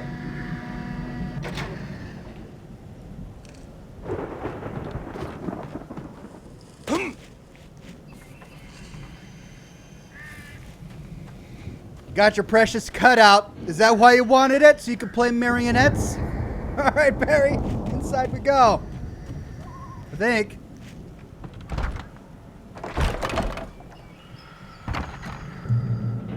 Wow! You look at that thing, Al! They really went all out with this Viking crap, didn't they? Look at all this stuff. They must have done okay for themselves, so how come I never heard of these guys before? And this from the guy who learned about Ozzy Osbourne through reality TV?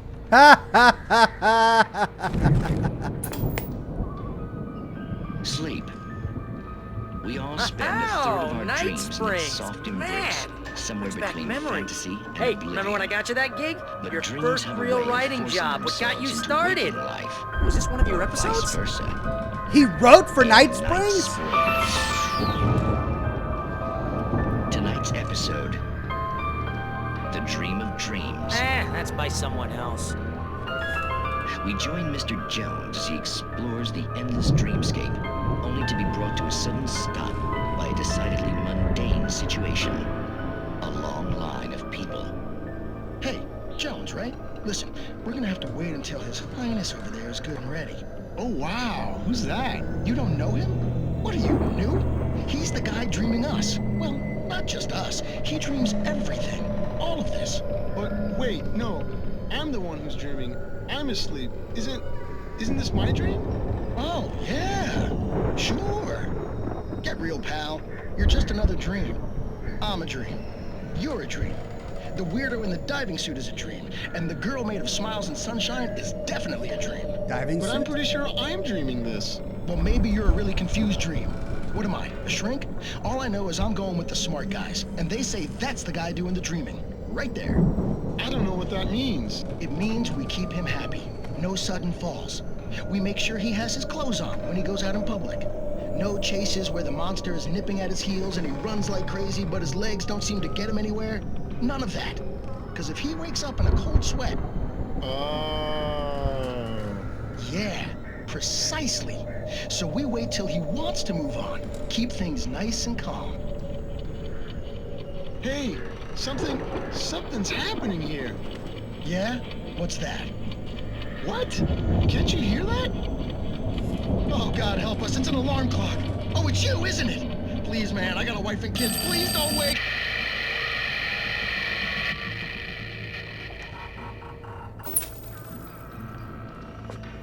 Okay. Well, Alan didn't write that one.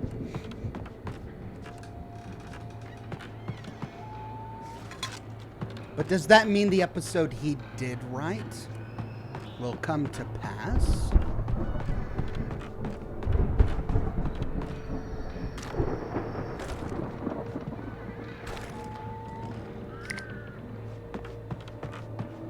These guys were really stalked. They told us to come here, so it's not like we're stealing.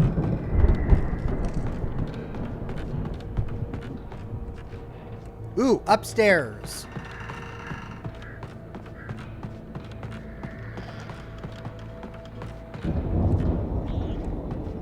Wow, this light is so great.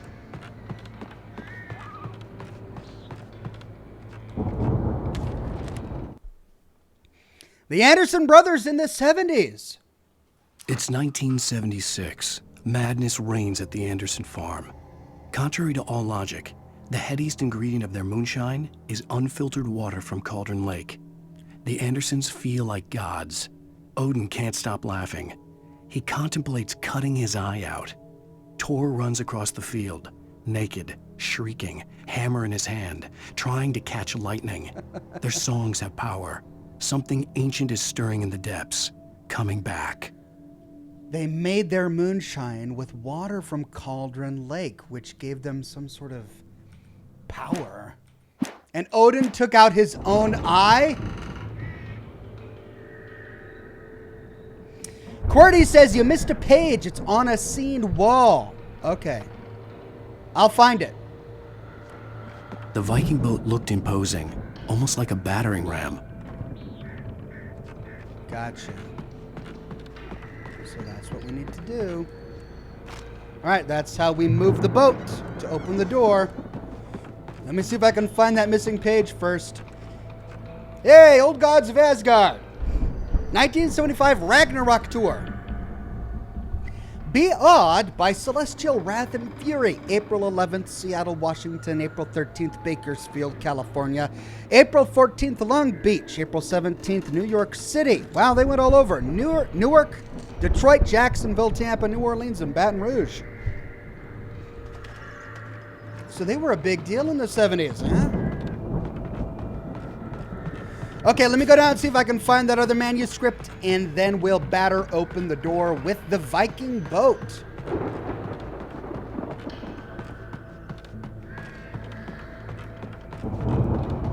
You never know with a game like this if a cutscene's gonna prevent you from continuing to explore.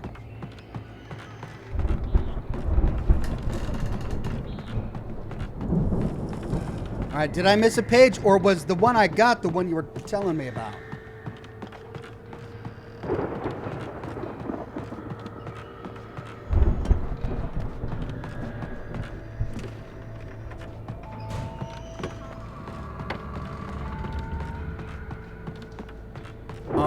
It must have been the one I already got. Okay. Up we get.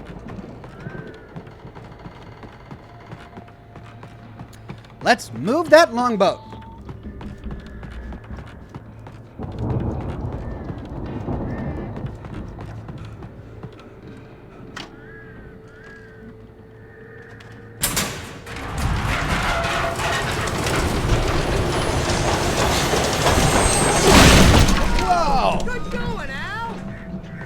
Thanks, Barry.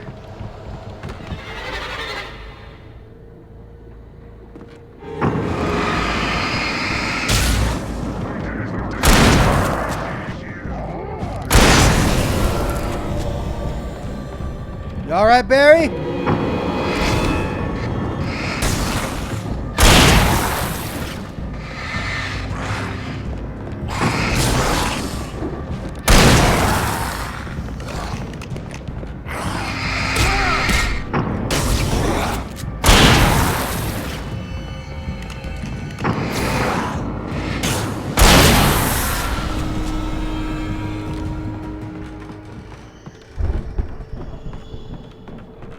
They didn't come for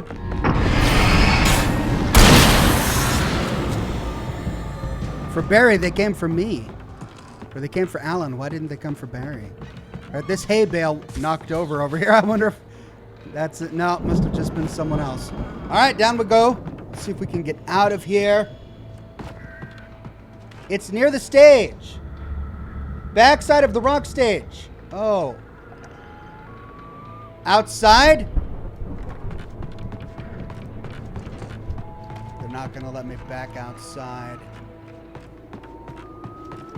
Maybe I can get it out here. Planting the crops is hard work.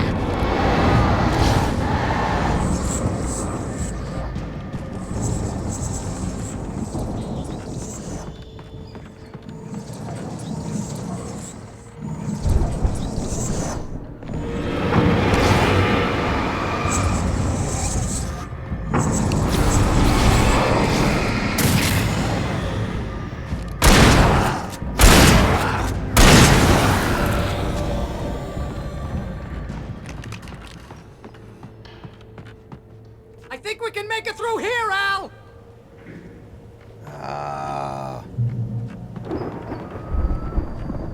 They're gonna let me go back around?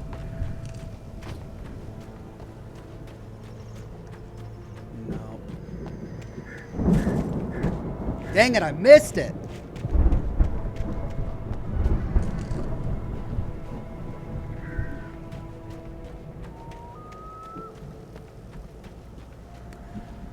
Bummer. All right, well, let's keep going. Watch out for the electric wires.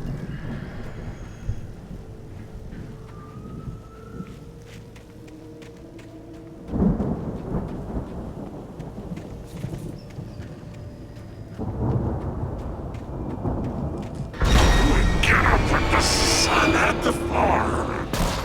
More of you?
Where did Barry go? Oh, there's a note over here.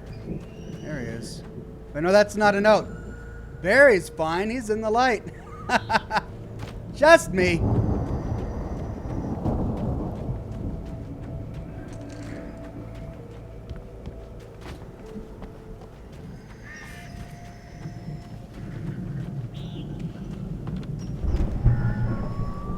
Well, there went all my shotgun ammo. Whew. All right, let's go.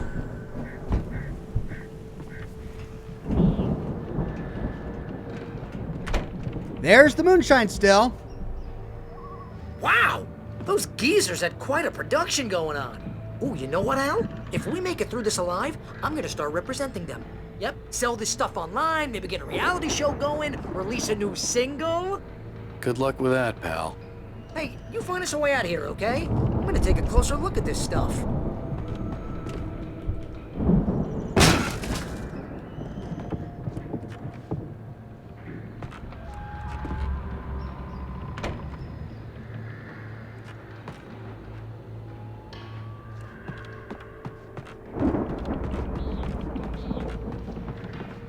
Be careful, Al! Careful is my middle name. Barry. Shotgun ammo. Ooh, more shotgun ammo. Yeah. Glad I took the shotgun.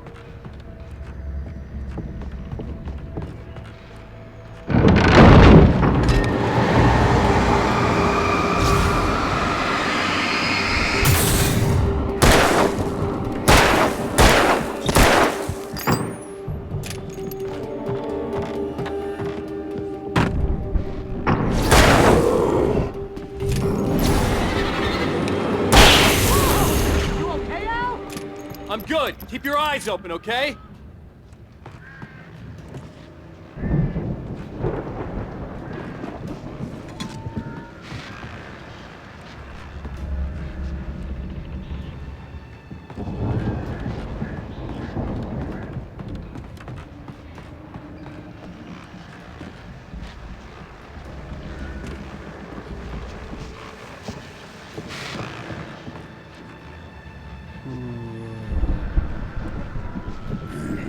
Some sort of electrical discharge maybe coming from upstairs.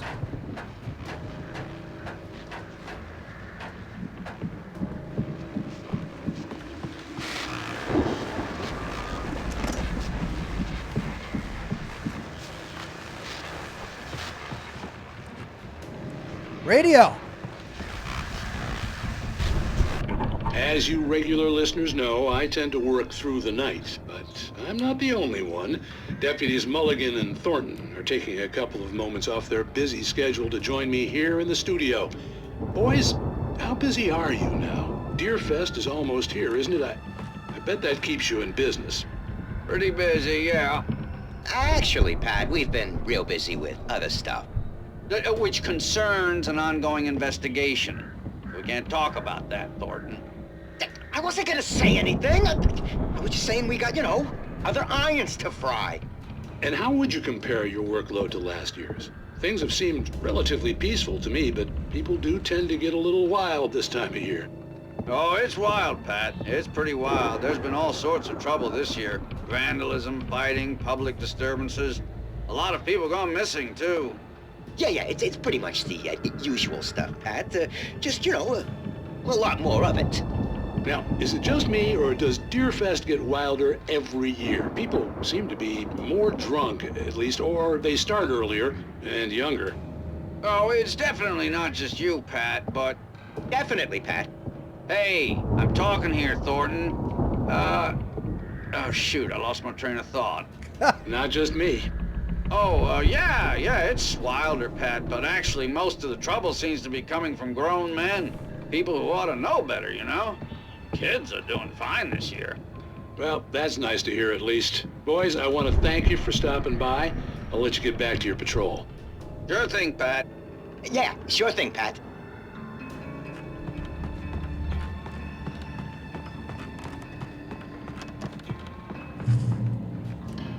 There it is. Ooh, batteries.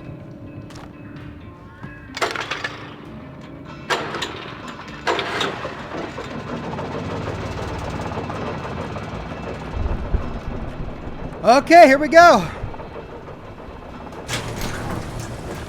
I could see the building that had to be the Andersons' home on the other side of the field. It wasn't far now. I wasn't worried about trusting the ramblings of two burned-out geriatric wrecks. They had the goods. Chainsaw. We're gonna get an Army of Darkness or Evil Dead thing going on here. Can I get that? No, I can't get the chainsaw. right. Restock.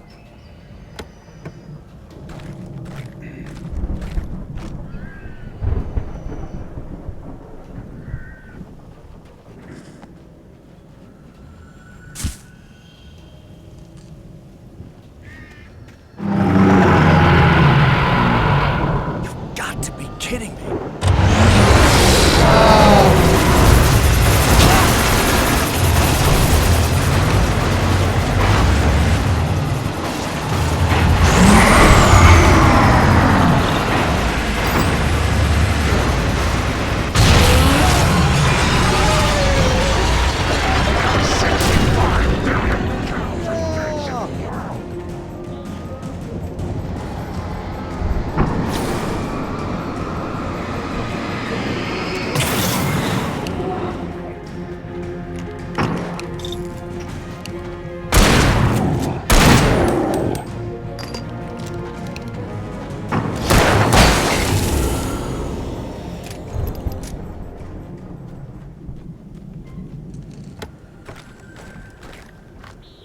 All right, how much shotgun ammo do I have? Why did that... There we go. All right.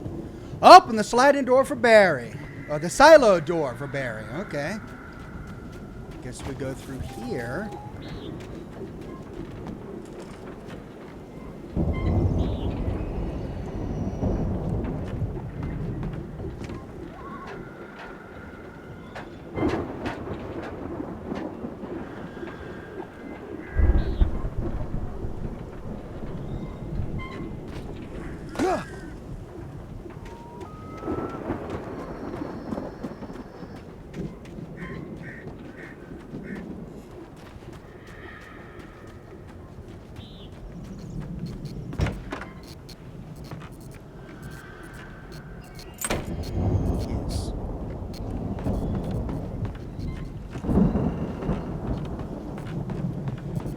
Fine.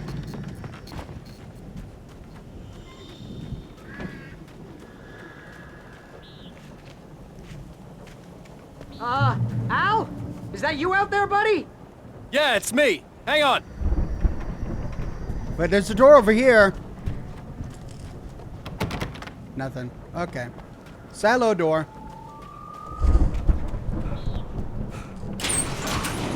Hey, what? Hey, let's go, man.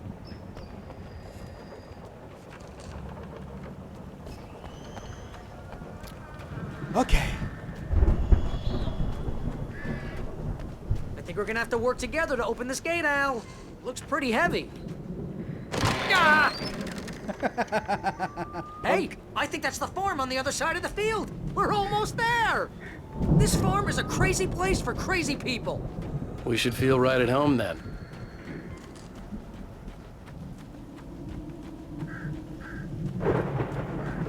Valhalla!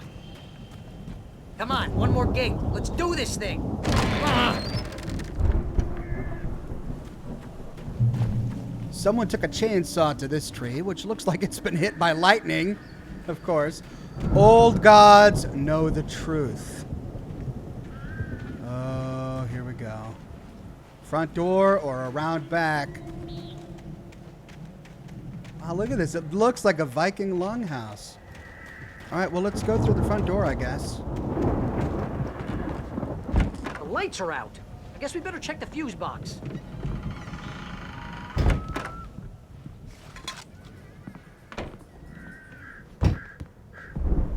Okay, fuse box. Ground floor, likely.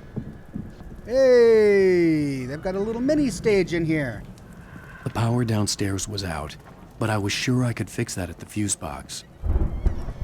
The power downstairs was out, but I was sure I could fix that at the fuse box. Okay, so before I can examine that, I have to fix the power.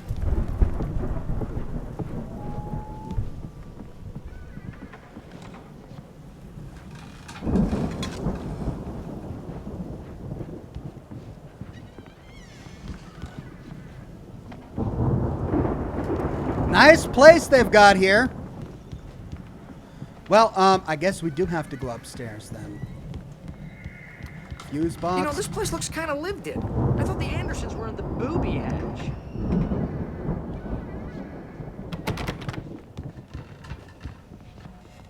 There's a guitar in Come on every now, room. let's get the lights on, huh? Working on it, Barry.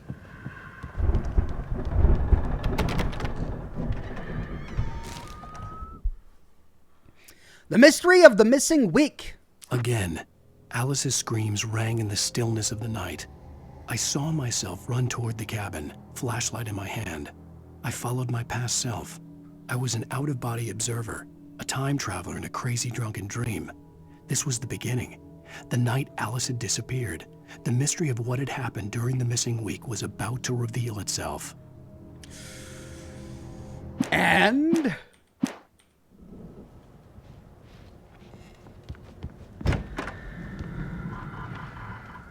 fuse box. Ah.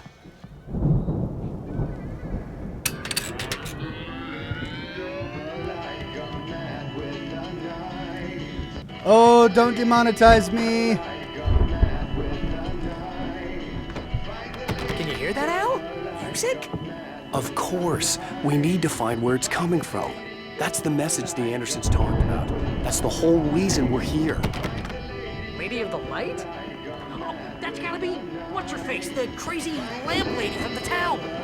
Cynthia Weaver. Right. Must be. CW. She's the one who was...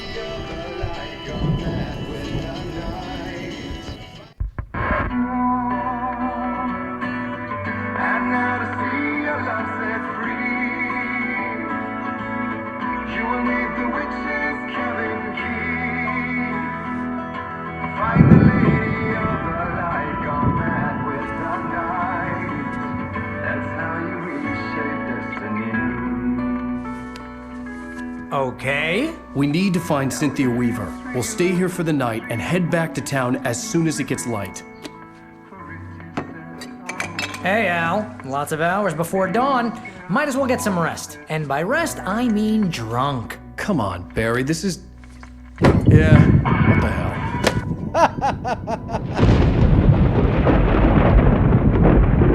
hell? So Cynthia Weaver has been leaving all that graffiti. No, seriously, because I know we don't get along, but we're gonna find her, right? Even though you're a crazy bastard, I'm gonna stick by you, no matter what, ever, Al. Sure, like a brother. I'm a writer, goddammit. Correct. If I just wanted to, I could write 10 books a year. And they'd be the best books that year. No, you couldn't. That's right, I couldn't. But I could, because I'm a writer. What do they put in this stuff? I feel like my brain is coming out of my nose. I'm gonna get the recipe off those coots and be a booze millionaire. I just miss her, Barry. I just want her here with me. I know, Al. I know. It's gonna be okay. We're gonna make it okay. So they drank the moonshine made with water from the lake.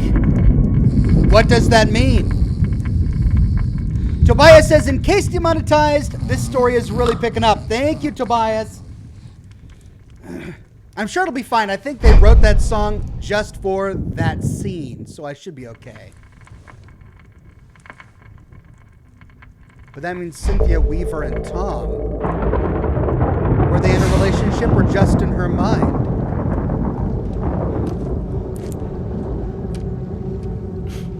Damn it.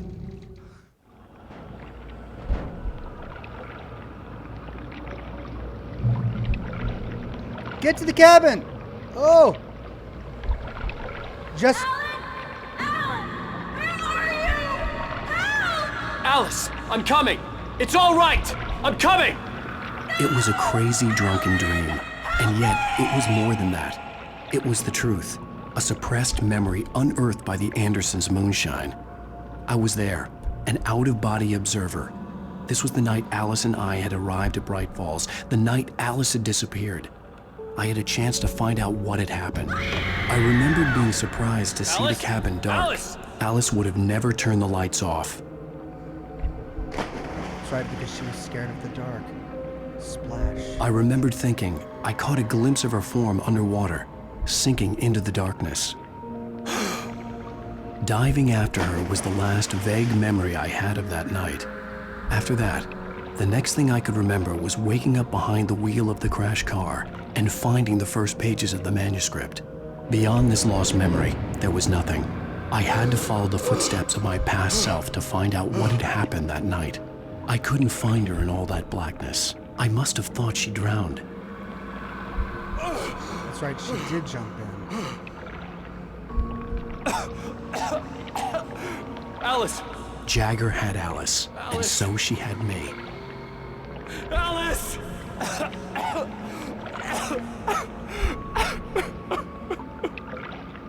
I'd been easy prey. Look at the cabin.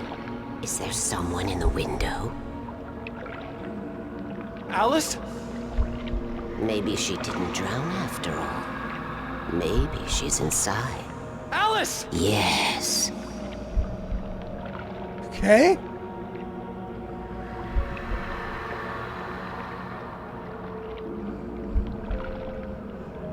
The dark presence had touched me. She had dug her nails into my brain and used me, made me her puppet.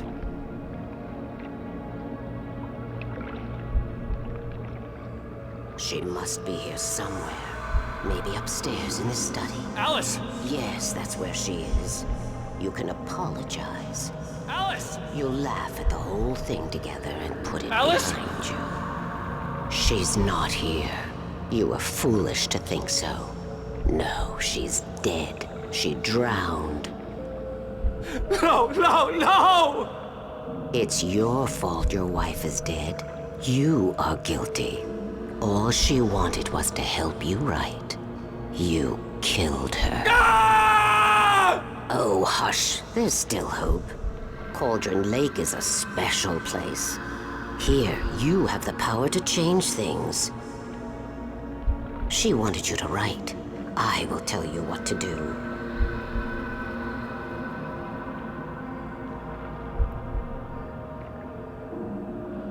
You can write her back. The story will come true, and all will be well again. She had Alice, and the manuscript was the ransom for her.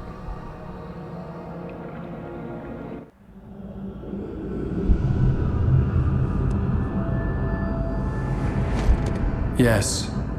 All right. I'll fix it. I'll bring her back.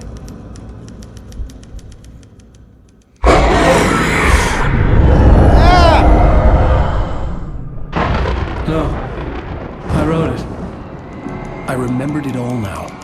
In the dark, I'd written for days, a week, almost a complete manuscript of a novel entitled Departure.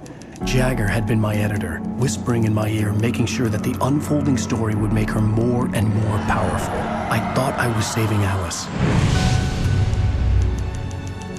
Even with the cobweb she put in my head, some part of me had been aware enough to write my escape into the story, to bring a light into the cabin to release me before I could finish, to interrupt the horror story before the ending, where darkness consumed everything and everyone. Zane was weak and far away, but I had written him into the story, and his light had been enough to set me free. It isn't here now. I'm here because it was written. I brought the light to set you free. You must hurry. It will know I'm here. It will be back soon. Whoa! She stole the skin of my larva a long time ago. She looks so old.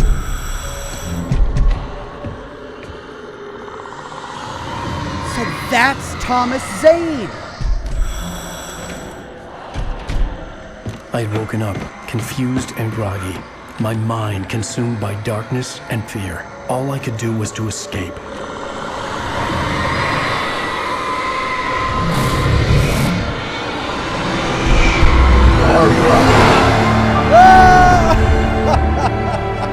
The week spent in the cabin had taken its toll. I was barely conscious, and fading fast. It had to have cost Zane terribly, thrown him even deeper into whatever dark place he now haunted. But he had managed to weaken the dark presence, kept me safe that night.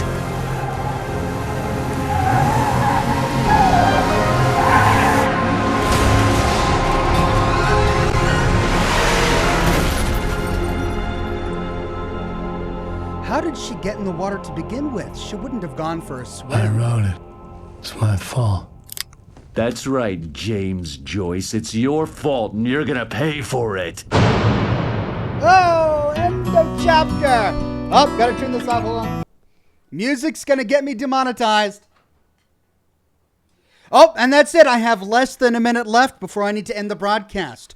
So I've got a 4-hour hard stop because YouTube has a hard time processing video that's over 4 hours long. So in order to get this video on demand out to you guys as soon as possible, I need to end the broadcast here. So thank you all for joining me for the latest broadcast of Alan Wake. The story is really coming together. I'm excited. I can't wait for the next episode, which we'll broadcast next Monday. Same Ox time, same Ox channel here on YouTube, 10 o'clock a.m. Pacific time, unless I delay it again like I did today, but I shouldn't. Well, we'll see. Never know. My next live stream will be Thursday with Scotch and Smoke Rings, 7 o'clock p.m. Pacific time, where we will play some more Half-Life Alyx. But in the meantime, I need to get hard at work for my lore videos for the weekend. I'm going to be continuing with Far Harbor. Nope, we're not done yet. We still have a few places left to explore, and we need to do the loot episode, all of the loot from Far Harbor. So much more to come. Then Friday, Red Dead Redemption 2, 10 o'clock a.m. Pacific time, and we're gearing up for Wastelanders, which should be out in a week or so, a couple weeks, a little over a week, the 14th, I think. It's all coming together really quickly. We'll be there just in time, and I'll be there to stream Wastelanders and produce lore videos when the time is right. I hope you'll join me. Have a wonderful rest of your Monday. Stay safe, stay quarantined, get as much toilet paper as you need, not more than you need, and I'll see you all very soon with more live streams and more lore videos. Have a good one. Bye-bye now.